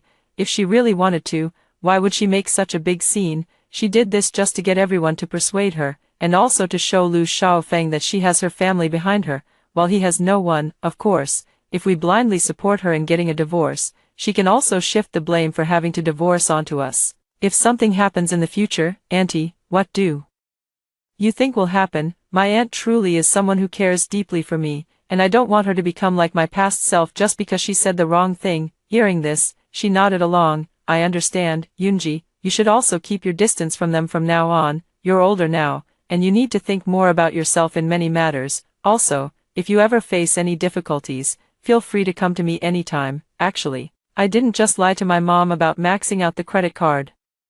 Later on, I also lied to her about the student loan for college, because my college tuition was funded by my aunt, and she even gave me living expenses more than once. After I started working, I began trying to repay her, but my aunt refused every time, so these days, my life hasn't been as bad as it might seem. As for my mother and my sister, they reap what they sow, especially my sister. As far as I know, the last time she was beaten by Lu Xiaofeng and sent to the hospital was also because she spoke carelessly and provoked him. I have long said that Lu Xiaofeng is a murderer, especially a murderer of his nature, who harbors even stronger hatred toward others. When the accumulation reaches a certain level, this uncertain factor will erupt, causing immeasurable consequences. After returning to school, I moved again. Actually, ever since I was reborn, I have moved every once in a while, and each time I move, it's always within a 5-minute walk from the police station. Only then do I feel a sense of security. Yet, even so, I feel increasingly uneasy. Even while asleep, I would be awakened by the slightest noise. Until this day, the blaring sirens of a line of police cars woke me, who was already tossing and turning, unable to sleep. I leaned against the window and looked down. Several police cars were followed by an ambulance, speeding forward with their sirens blaring, making my heart race wildly. While I was still trying to figure out what was happening, my phone started vibrating. Frantically answering the phone, I heard an unfamiliar voice on the other end. "Hello, is this Su Yuntao and the family of MS Lee? I'm from the Fengqing 3rd Road Police Station. Something has happened to your family member, and we need you to come over." While talking to the police, I quickly got dressed. In just a few sentences, I had already figured out what was going on. It turned out that my sister had gotten into another argument with Lu Xiaofeng, but unlike last time, this time Lu Xiaofeng flew into a rage out of humiliation and attacked with a knife, first cutting down my mother, then rushing into the room and slashing wildly at my sister. It was only when the neighbors heard my sister's screams that they called the police, but by the time the police broke in, it was already too late. My mother lay motionless in a pool of blood, having been stabbed more than a dozen times, with only her last breaths left. As for my sister, she was pinned down on the bed by Lu Xiaofeng. Her skull was slashed, and she too suffered more than a dozen stab wounds. Compared to my mother, the situation is said to be slightly better, but not by much. Both were rushed to the hospital for emergency treatment, while Lu Xiaofeng, who had attacked with a knife, was apprehended on the spot by the police who broke through the door. When I arrived at the hospital, the doctor who was treating my mother had just come out of the emergency room. When I asked about her condition, the doctor could only shake his head and say, "We've done everything we could." When my mother, covered in blood, was wheeled out, I could hardly bring myself to look. She lay motionless with her eyes closed, showing no signs of life. Her death was so sudden that she didn't even leave a final word. I asked the doctor, "Where's my sister? Wasn't there another person brought in for emergency treatment? How is she doing now?" The nurse beside me looked grave and said, "There's another injured person still in critical condition, and the situation is equally dire." This was the consequence of my sister's actions, but seeing my mother's lifeless body still filled me with deep sorrow. The doctors worked tirelessly for a full day and night, and finally, my sister was transferred from the emergency room to the intensive care unit. The nurse told me that although the doctors had temporarily saved my sister's life, it was still uncertain whether she would survive. Standing outside the intensive care unit, I looked at my sister lying in bed, covered in tubes, and felt a wave of numbness inside. It wasn't until this day that the doctor spoke to me alone. He told me my sister might not make it. All her indicators were very poor. To prepare me mentally, they allowed me to go in and see her. Perhaps for the last time, I changed into protective clothing and approached the person whose life was barely sustained by machines. As if sensing my presence, she slowly opened her eyes, tears streaming down from the corners. "Yoonji." Hearing this, I leaned in closer, trying hard to hear what she wanted to say. She called out to me weakly, and even though it was difficult for her to speak, she still managed to ask, "Why didn't you stop me?" I was taken aback and asked, "What?" She struggled to speak again. "Stop marrying a murderer." I finally heard what she said clearly, but I was also surprised by her question. When I looked into her eyes, I saw a different expression than before. There was pain, but More than that, there was regret, for her to ask this, unless she remembered everything. I gave a light smile and answered her, "Stop you, since you've remembered everything, don't you recall how I died in my previous life? I was strangled to death by him. But what about you? You shielded him, clearly married, yet you had an affair and became pregnant with the murderer's child. Don't think I don't know. The reason he found his way to where I lived was because you opened the door for him. Wasn't it? I've thought about it for a long time in this life, unable to understand why you would do such a thing. Later, I realized it's because you hated me. You hated that I had more education than you, and that even though our mother didn't love me, I still had the affection of my uncle, aunt, and grandmother. So you wanted me dead too. Tell me, what reason could possibly be worth risking my life to persuade you?" My sister stared at me with wide eyes, tears streaming down her face. Repeating only one phrase, "I'm sorry," I smiled. "No need to apologize to me. Because I understand, you don't truly realize your mistake, you're only regretting it now, regretting that after marrying Lu Xiaofeng, you provoked him and made him kill you, but you'll never regret what you did to me in your past life, and I will never forgive you." Half an hour after leaving the intensive care unit, my sister's condition worsened again. An hour later, the doctor declared that my sister no longer had any vital signs. Later on, I held a simple funeral for my sister and my mother. The house that was originally mortgaged became a foreclosed property, and I didn't even care to have it. As for the money they borrowed from relatives and friends, everyone expressed that in such a situation, with the person gone, the debt is cleared, and they could only accept their misfortune. 6 months later, I was presented with an opportunity for a transfer. This time, I did not give up this opportunity for anyone and went to another city to continue teaching. For the rest of my life, I will use my limited time not only to educate the next generation on how to study but also to teach them how to be good people, establish the right values, and avoid becoming a cancer in society. After hearing the second story above, what are your thoughts? Feel free to share your opinions in the comments section. Next, there is another similar story. Let's continue to see. In my past life, my sister preemptively bound herself to the non-competitive system, while I was forced to bind with the villainous beauty system. At first, her indifference to fame and fortune won her countless fans, but later she was exposed for fraudulent donations, tax evasion, and bribing directors, using a designer bag her assistant had scrimped and saved to buy. Meanwhile, after I was labeled as vicious by the entire internet for snatching resources, I worked tirelessly to hone my acting skills and pursue my career, wearing my ambition on my sleeve, and finally skyrocketed to fame, winning the Best Actress award. My sister, consumed by resentment, stabbed me to death, and we were reborn together. This time, she was the first to bind with the vicious beauty system. It's my turn to be the Best Actress, while you get blacklisted and sentenced. I smiled. Vicious beauty, the true horror of the system, she knew nothing about. 3 people stood in the cramped room: my sister Heidi, me, and the company agent. The agent looked disdainful, tossing 2 contracts in front of us. "Your qualifications are not particularly outstanding, and the company originally did not intend to sign you. However, given that you two have the selling point of being twins, we have decided to give you a chance." The thick stack of A4 paper rustled loudly, and suddenly, I felt a bit dazed. The agent continued speaking, each word gradually aligning with my memories. "Heidi, Wendy, you need to come up with a packaging point for yourselves. The company will only allocate an initial marketing budget of 2 million for you.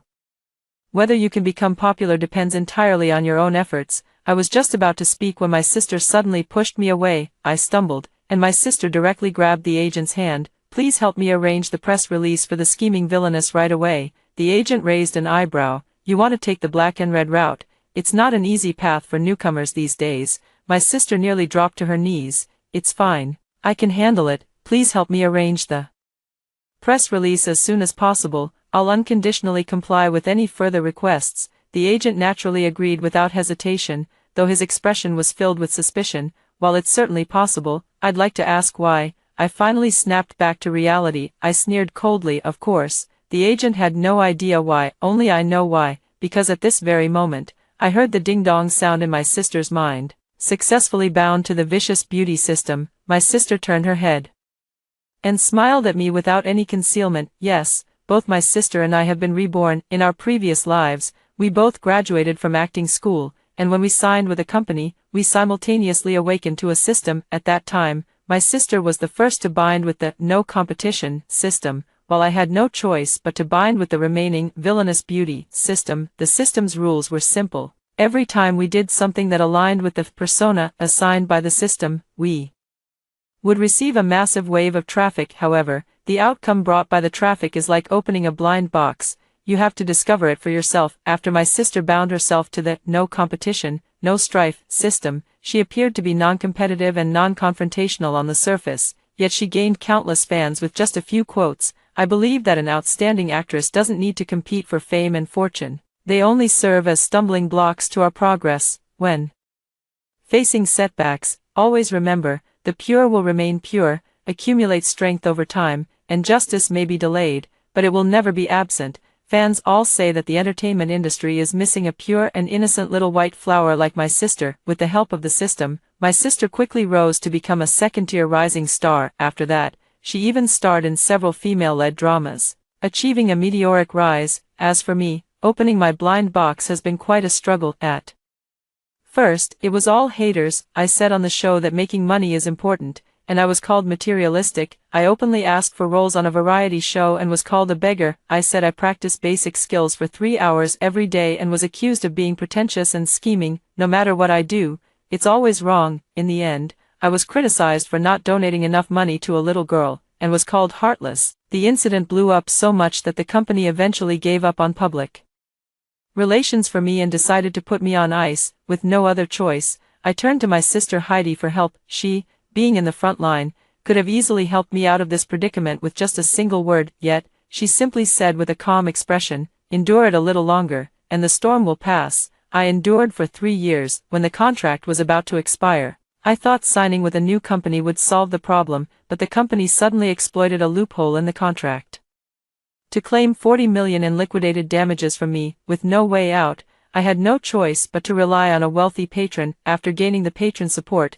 my situation changed dramatically. The patron intervened to warn the company, allowing me to terminate the contract normally. Through the introduction of a patron, I joined a well-known large company in the industry, where resources were abundant. Even the scraps that fell through the cracks were enough to keep me well-fed and comfortable. With enough scripts in hand, I began to put in the effort, doing my homework and memorizing my lines. But my sister suddenly lost her composure. In the cafe, she splashed a cup of scalding coffee all over me. "Can't even handle being put on ice. Wendy, how can you be so low? If you needed money, why didn't you tell me? You've really let me down." The agent chimed in, "You'd better leave the industry on your own. Don't drag your sister down and ruin her reputation." Leave the industry? That's out of the question. After being rejected, my sister began to lead the bullying against me with a vengeance. On the set where she was the lead actress, everyone had a small electric fan in the 40-degree heat, except for me. All the extras had cold drinks in their boxed meals,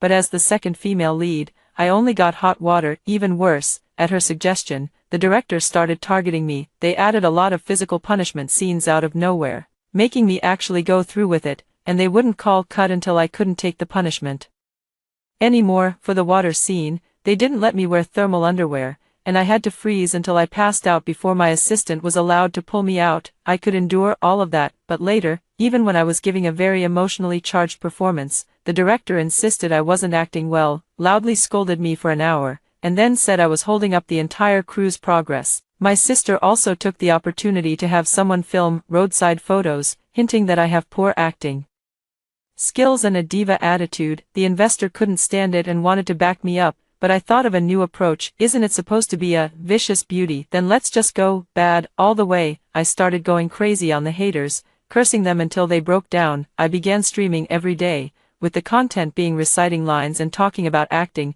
There were a lot of haters, many of them stirring up trouble and cursing me. I sent them court summons one by one, publicly sued them, and made them pay until they were bankrupt. Then I made a high-profile charitable donation, publicly donating the money I won from the lawsuit. When I posted the announcement, I was quite provocative. "Didn't you say my donations weren't enough and that I was heartless? Is this enough now? If not, I'll sue 2 more. Netizens said I was crazy. My sister and I are twins. In the past, whatever makeup she wore, I was required to wear the same style, so I changed my styling as well, going for a bold look with heavy makeup, which firmly established my reputation as a villainous beauty. Instead, it greatly enhanced my overall appearance on camera. Later, my sponsor secretly stepped in and released the truth about my diva behavior. On set, the public isn't blind, and my reputation finally began to slowly turn around later on, as young people began to awaken to their values. The era arrived where supporting characters stole the spotlight and shone brilliantly. The seemingly perfect female lead was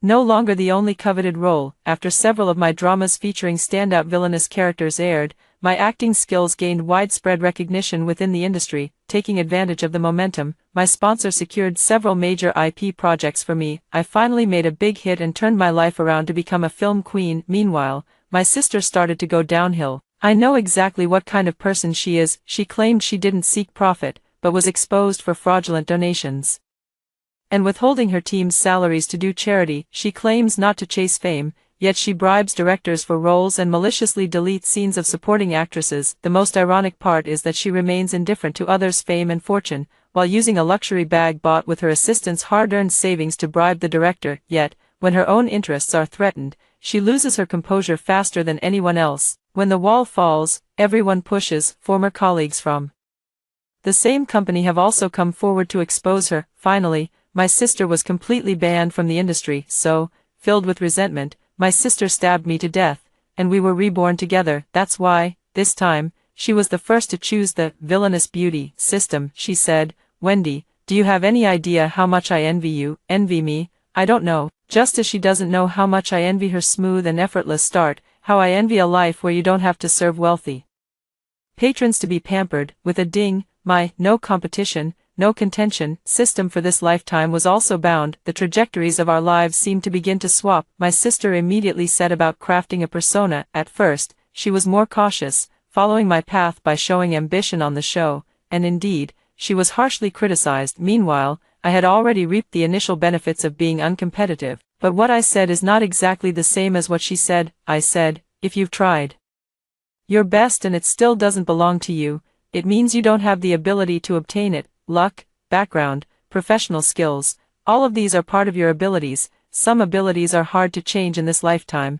so it's best to calmly make peace with fate. Take your time and put effort into the abilities that can be changed. This sentence once became the signature of many people. Even the dividends exceeded those of the previous sister, and the life trajectory of the sister also began to deviate. She couldn't even handle the most basic level of online bullying. Unable to bear the scolding and grievances, she approached her sponsor in advance. I don't know how my sister managed it, and she wouldn't tell me either. All she told me was one sentence: "Wendy, this time the sponsor is mine, and the blacklisting is yours." Of course, it's impossible to just come and shut me down right away. Her approach was to have her backers buy a large number of trending searches about me bullying people on set. In the video, I beat the second female lead until she couldn't take care of herself, but what my sister didn't expect was that the outcome of this incident would push my popularity to a whole new level. You know, I have never engaged in any bullying behavior. If there was any, it must have been a scene from the show. The production team, seeing the overwhelming attention coming their way, immediately released official behind-the-scenes footage. This actually made everyone aware of my professionalism. The label of beautiful, strong, and tragic was quickly and firmly attached to me. It also allowed me to secure a resource ahead of time. As luck would have it, this resource was a turning point in my sister's previous life. On the surface, it was an S-level blockbuster production, but due to major flaws in the script setup, my sister received a wave of criticism after starring in it in her previous life, nearly ruining her reputation prematurely. So when it was officially announced that I would play the female lead, my sister laughed so hard her stomach hurt. "Wendy, oh Wendy, I never thought that in this lifetime, your reputation still couldn't be saved. Either quickly sell a kidney to pay the penalty, or get ready to go downhill." I smiled back. This life, for my sister, is a brand new beginning, but to me, it never was. I had honed my professional skills for many years in my past life, and my acting was already flawless. This was a wealth that even death could not take away. When this drama was criticized by the public in my past life, I had already studied the script carefully. Although the character has many flaws, if the acting is strong enough, it can completely bring the two-dimensional character to life, break through the shackles, and turn the tide. My sister doesn't know that this is not my downfall at all. This is my stepping stone to immense wealth. Before the point of rebirth, the production team had already signed a letter of intent with my sister. After being reborn, she immediately resigned from the role without delay. In a hurry, the crew found a group of young actresses with no background, lacking work, and high cooperation for auditions. Naturally, those selected in this way would not have poor acting skills. I performed with the new supporting actress, and we had a great back-and-forth exchange. Although the script is set, we cannot change those awkward scenes. However, professional actors still have a lot of room to showcase their skills. Tone, small gestures, and micro expressions can all be controlled. It's not necessarily the best to use the finest costumes and props, making everything serve the male and female leads. The female lead actress initially found it difficult to deeply immerse herself in the awkward script, relying solely on her professional skills to maintain her performance, so I took her aside and we talked about the script late into the night, really delving into it. I broke down and explained to her my insights into the female lead role from my past life. She quickly grasped the concepts and we clicked instantly. Beneath the shabby exterior, we radiate the brilliance of gold and jade. After filming for a few days, the director couldn't stop praising us and immediately pulled me aside, saying, "Come take a look at the master tape." When I saw the master tape,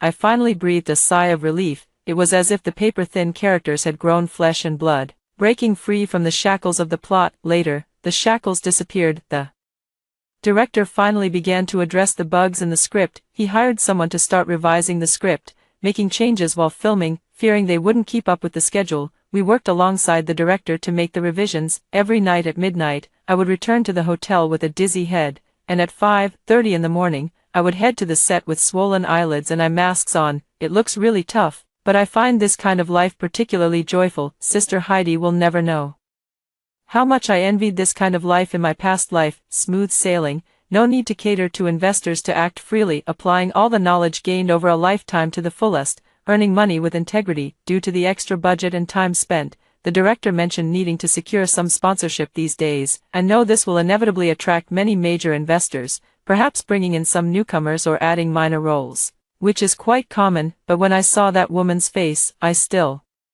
instinctively gasped. Although we hadn't met much in my previous life, I knew this person, Mrs. Linda, the wife of the financial backer. Mrs. Lynn is no ordinary person. The day after my former patron decided to promote me, all my information was already on her desk, but at the time, she made no move. I later learned that as long as I wasn't used by the patron to transfer her assets, she truly didn't care. I even suspect she's eager for me to take on more work, so the sponsor and she can take a bigger cut. And I'm afraid the sponsor himself is just a pet that Mrs. Lynn has elevated. Her background is extremely deep. The sponsor was at most a son-in-law who married into her family. If I can get in with Mrs. Linda, I'm afraid I might be able to climb even higher than with the sponsor. In my previous life, through my patron, I learned that Mrs. Lynn had invested in a major project. By the time I won the Best Actress award, that project had already generated billions in wealth for her. If I could get even the smallest scraps that fell from their fingertips, it would be entirely possible to turn the tables and become a capital player in the entertainment industry. By the end of the day,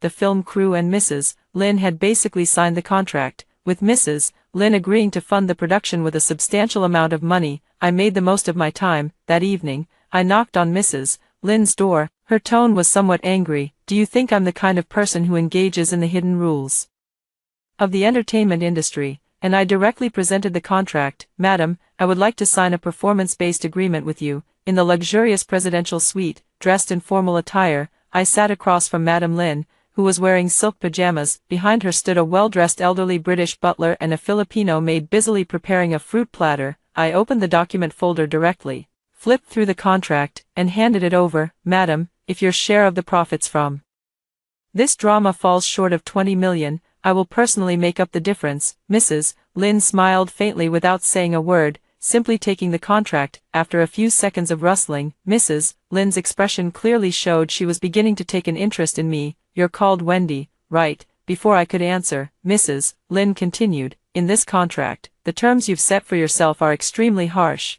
and the profit-sharing ratio you're asking for after the bet succeeds is almost the lowest in the industry." She closed the contract and looked at me directly. "You can be straightforward. What additional help do you want?" I smiled openly and confidently. I could imagine that Mrs. Lynn was already waiting for me to say something like asking for a leading role in a major drama or a big-budget film, and I said, "First, I would like to ask Madam to help personally oversee the quality of this drama and eliminate interference from other capital. This will greatly benefit your future dividends as well. Second, I carefully chose my words. I believe you are already aware of the matter concerning my sister. Madam's expression remained completely unchanged, as if I had just mentioned that she had recently adopted a small bird. I steady myself, swallow, and continue.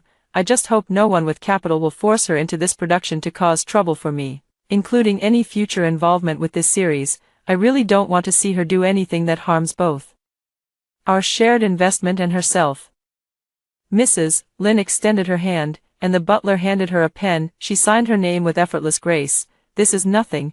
Turning to push the copy toward me, she said, if the dividends are substantial, I might be able to help with something in the future. I was a bit curious. Aren't you going to have a lawyer check the contract for any loopholes? Mrs. Lynn put the cap back on her pen. If I can't even understand the contract, I might as well not have come out. Looking at the contract in my hand, I finally felt a sense of relief. Of course, I knew my sister would never be able to join this production in this lifetime, but if I had shown too much ambition from the start, it would have raised Mrs. Lynn's guard. Show a bit of that competitive side among women appropriately, just to let Mrs. Lynn relax a little. Besides, with Mrs. Lynn's sharp eye, she might very well see through it. But both sides are just playing along to keep the peace. The ladder to success has been found, and I need to work even harder at acting. After the investment was secured, the filming proceeded more efficiently. Soon after I finished filming, I seamlessly transitioned to a variety show. The concept of this variety show is quite novel, combining elements of dating shows and slow-paced reality programs,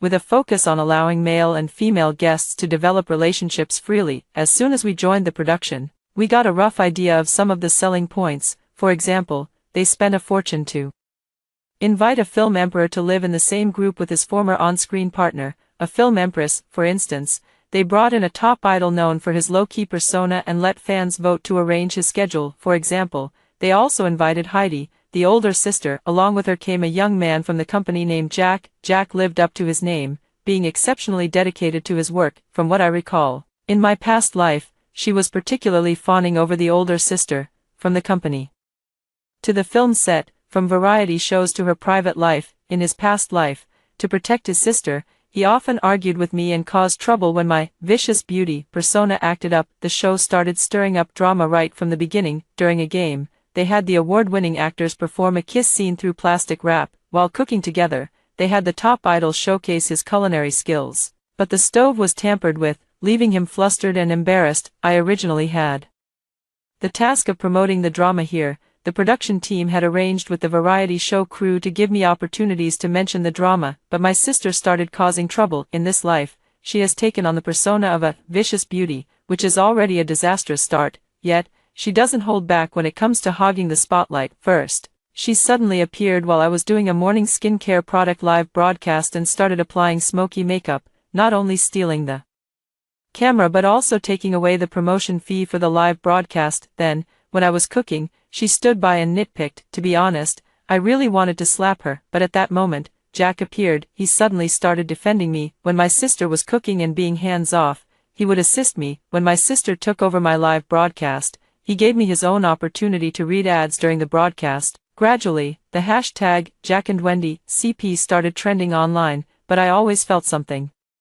was off. I thought he liked women who don't compete or fight for things, but when he cooks, he always makes the dishes my sister loves. Moreover, he's a rich second-generation heir, so he doesn't really need the advertising revenue from live streaming. I quietly calculated, every time my sister took a promotion opportunity from me, he gave me the exact same number in return, not once less, but also not once more. It's as if I were helping my sister repay a debt. The most important evidence is that I once casually mentioned while cooking that I am allergic to corn, but he still made smooth corn juice for everyone at lunch. My sister has loved the taste of sweet corn since she was a child. I decisively instructed my assistant to pay attention to their private interactions. Sure enough, in an unnoticed corner of the break room, they were caught making out. Little one, still a loyal dog, been Heidi's dog in both lifetimes. Quite special indeed. My sister here really knows how to play the game. Playing double agent with me, huh? Fine, I'll grant your wish. I started occasionally responding to his advances, of course, not in a direct way, like taking a sip of the juice he made and saying it's good, or casually remarking, "You're amazing." When he talked about his career, the online CP fans are truly terrifying. They immediately edited together a short film on their own. As the final episode approached, My popularity surged once again. I don't know how angry my sister was behind the scenes, but I vaguely heard the sound of things being smashed. The final episode featured a confession segment for the ultimate choice. The best actress took the initiative to confess to the best actor, while the idol declared that she would remain single, and Jack walked in slowly with a bouquet of roses, coming up to me. Then he suddenly turned on me. "Wendy, I always thought you were exactly as I imagined, gentle, calm, and unassuming. But from the time we've spent together, I think I was wrong, truly." Generous in character, he handed the rose to his sister. "It's for your sister Heidi." A single stone stirred up 1,000 waves. This quickly became a hot topic. #Wendy's two-faced nature. #Wendy's persona collapses. #Heidi has a generous personality. #Wendy's dark past. #Jack and Wendy CP bad ending. So that's what it was all about. I smiled, in front of everyone. I pulled out a rose hairpin. I said, "The one I want to confess to has never been you." Everyone was stunned. Facing the camera, I held up the hairpin and spoke with grace and confidence. "My lord, I will always wait for you." After more than a dozen episodes, I finally have the chance to promote the show. Twitter servers crashed. The hot search list was filled with one topic. When the variety show wrapped up, my sister glared at me with a sinister look and laughed without restraint. "My dear sister, you're about to be finished." I remained calm and composed. "Is that so?" After the server was repaired, all the hot search topics were updated. Everyone saw the new top trending topic. #Heidi Jack on-screen couple. What a pity. The first to be ruined was my little snake sister. Since I knew about Jack's little schemes, how could I possibly be unprepared? Due to my public image, I can't explain directly. I must remain calm and composed, but I can have someone leak their information. Oh, it wasn't me who leaked it personally. I simply packaged the information and sent it directly to the studio email of a certain rising second-tier actress. Heidi has offended plenty of people. I'm just one more. Logically speaking, this level of information should fetch at least a 7-figure sum. I've really gone all out on this. On the trending list, Jack, shirtless, had his arm around Heidi's waist as the two of them, kissing passionately, entered the room. Netizens quickly uncovered the time and location, even deducing the hotel room number from the evacuation map. By analyzing the clothing season, they conclusively proved that the two had been involved for a long time. Everything instantly became self-evident. His deliberate approach, his later accusations of my duplicity, and his praise for my sister all turned into boomerangs that struck him right in the back, and my complete lack of response instantly became a direct reflection of my non-confrontational and uncompetitive nature. Netizen, I'm crying my eyes out.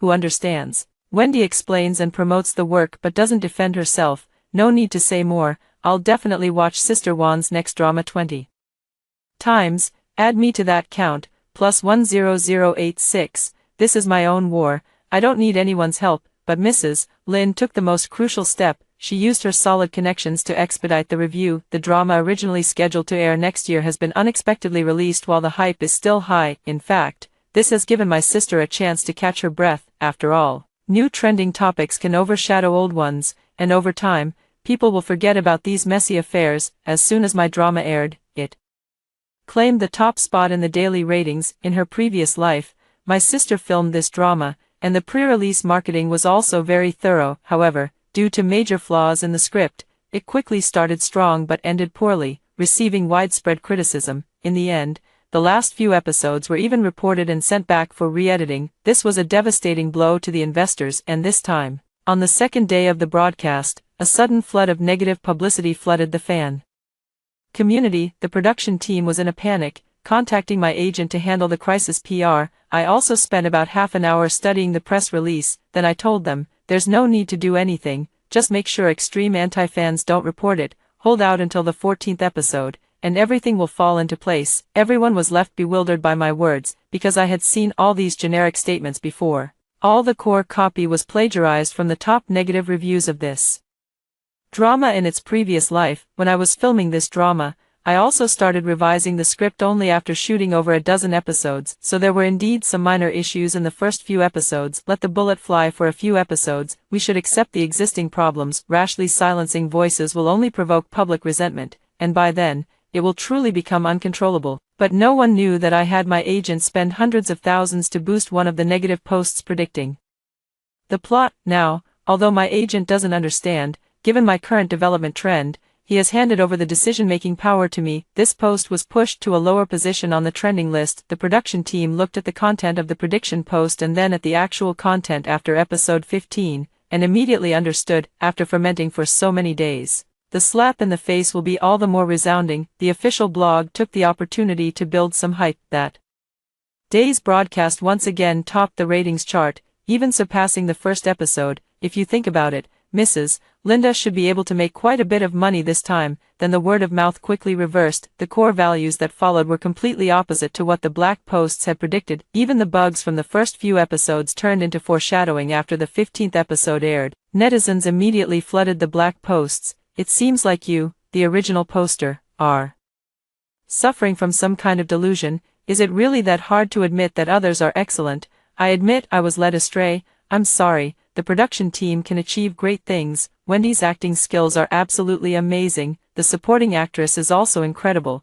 The feeling of being able to keep up with the acting is so satisfying. Hey, do you think these negative posts might be the work of her crazy sister? It's possible. Has anyone tried to dig into the real identities behind those marketing accounts? Now, it's the sister's turn to figure out how to cover up her underwear. The sister should be grateful that her time as a crew couple with Jack happened before she found a sugar daddy. I know the sugar daddy's personality well. It could torment her half to death. Later, the paparazzi I worked with took photos of her at the hospital. When I came out, my leg was wrapped in bandages. I shook my head. I wonder if she has started to feel regret. But I know, the me from the past life, the her in this life, there is no way back. I am ready to face the next wave of crisis public relations. Soon, a new trending topic emerged, still about me, #Wendy bullying on set, #Wendy throws her weight around. Yes, my sister Heidi hired someone and prepared another wave of negative trending topics about me. Fabricating something out of thin air carries too much risk.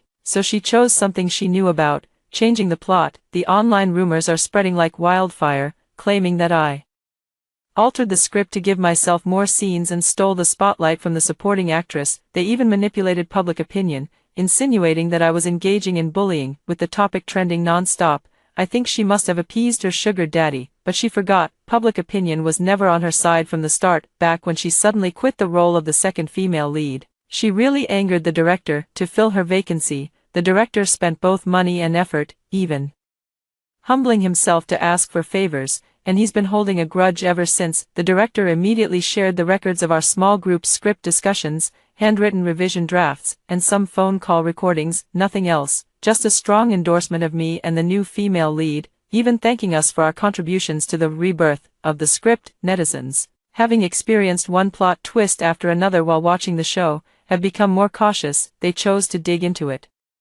themselves. This digging turned out to be significant, as detailed comparisons between the original script and the revised version were uncovered. Someone has spotted the flaw. Why do the early negative publicity and the original script align so perfectly? Could it be that some people intentionally leaked it? TSK, truly a heart as venomous as a snake. In comparison, I realized that the standout scenes for the female lead were actually added by me, the main female character. My reputation was once beyond reproach. Of course, I have my own selfish motives, but I realized even in my past life that only when the work is good can one hold on to their job for the long term. Some dramas can remain fresh and relevant even after 20 years. I really love this feeling of receiving praise, gaining popularity, and reaping the rewards. So far, with the drama halfway through, the advertising slots are already fully booked. Calculating it, Mrs. Lin has already earned at least 35 million. Even at the lowest profit-sharing ratio, I've earned an extra 7-figure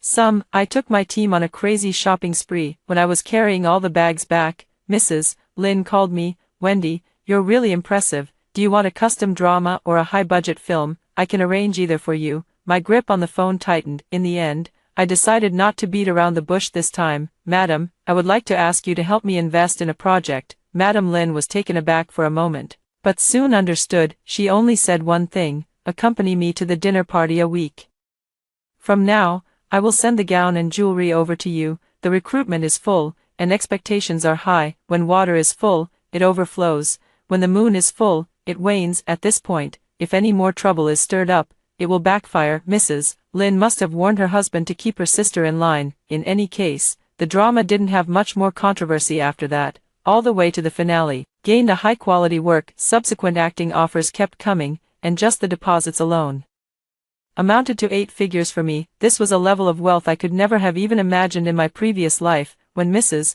Lynn's gown and jewelry were delivered, I sat in the bathtub of the luxurious suite and cried my heart out. The sugar daddy simply couldn't afford these. I tried on makeup 7 or 8 times before settling on a flawless, mistake-proof look. As I followed Mrs. Lynn into the venue, I felt as if I were walking on a ladder to the clouds. The difference was that this time, I didn't have to sell my body, do things I disliked, take antidepressant hormones every day, or force myself to lose weight in unhealthy ways to hide the weight gain from the medication. This time, I was healthy, radiant, and full of hope. At the dinner party, I met the sponsor. To be precise, he was my sister Heidi's sponsor. He arrived with Heidi, who was dressed in a flashy manner. Upon seeing Mrs. Lynn, however, he immediately bowed and scraped, saying, "Honey, you're here." Then he scolded the older sister, "Why aren't you holding up the lady's skirt?" The older sister bit her lip, her expression filled with grievance and resentment. The patron immediately slapped her. She could only struggle to cover her chest and bend down in her towering high heels. Mrs. Lynn walked ahead, with me and the patron following a step behind, and my sister at the very end, holding up the hem of the lady's skirt. I had never looked at the patron eye to eye like this before. A flicker of admiration passed through his gaze as he looked at me. I immediately furrowed my brows. The people at the banquet were all at the level of being the patrons of patrons, the backstage of backstage. Ordinary celebrities in the entertainment industry rarely have the qualifications to interact with these individuals, so I immediately realized why the patron had brought my sister here, to accompany them in drinking, as well as accompanying people. He took Heidi, bowing and scraping his way past the big shots one by one. There weren't actually many who liked her type. A lot of wine was drunk, but not many contact details were obtained. The sponsor quickly lost their composure. The older sister also quickly lost her composure. She thought Mrs. Lynn and I were in a competitive relationship, waiting for me to get even more drunk. Mrs. Lynn's family background is truly formidable. On our side, everyone communicates on equal terms. Although I am only an assistant, in the world of fame and fortune, it's all about who stands behind you. Everyone has shown me a certain level of respect. Occasionally, when someone tries to pull a fast one, I handle it with ease. If I couldn't even manage that, I'd be letting Madam down. I finally managed to secure a collaboration of my own. Even the most insignificant project in their hands is enough for me to step into the ranks of capital in the entertainment industry. On the other hand, Heidi, she is, without a doubt, a plaything. Perhaps influenced by alcohol, she went crazy, holding her wine glass.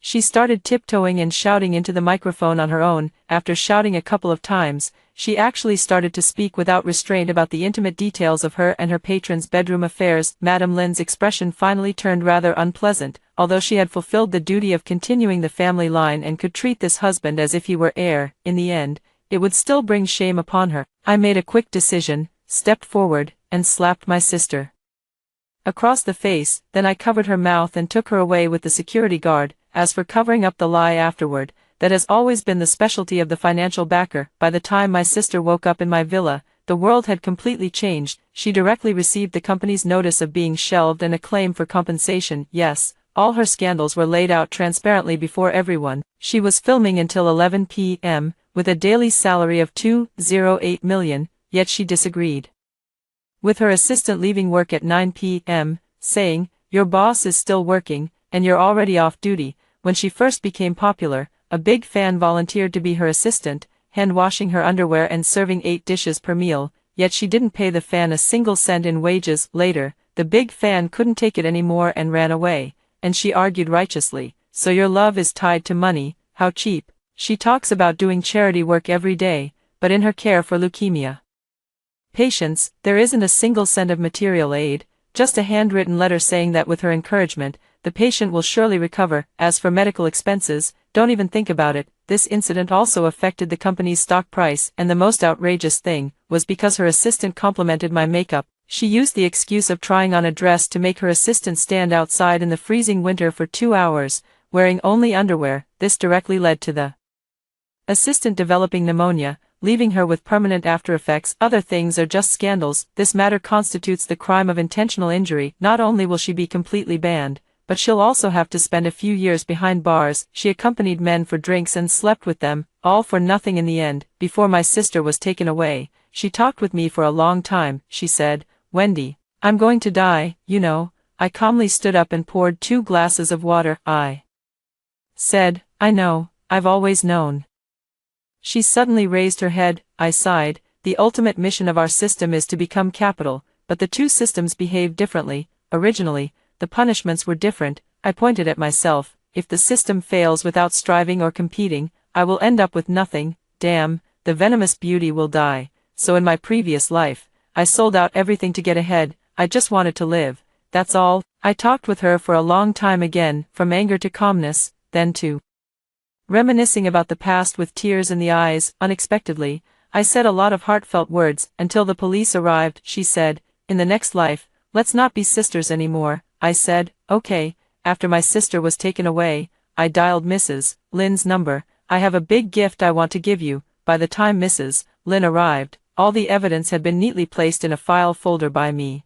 All the evidence of your husband's infidelity and asset transfers is right here, madam. I believe you can certainly make him leave with nothing, not even a pair of underwear. The madam smiled. Since your useless sister is already a lost cause, from now on, you can call me sister. I was taken aback for a moment before I understood what Mrs. Lynn meant. In the future, you will be one of my assets. I will recognize you as my sworn sister. You will help my career reach new heights, and I will ensure you a life of peace and prosperity. Mrs. Lynn extended her hand. What do you say? Shall we cooperate?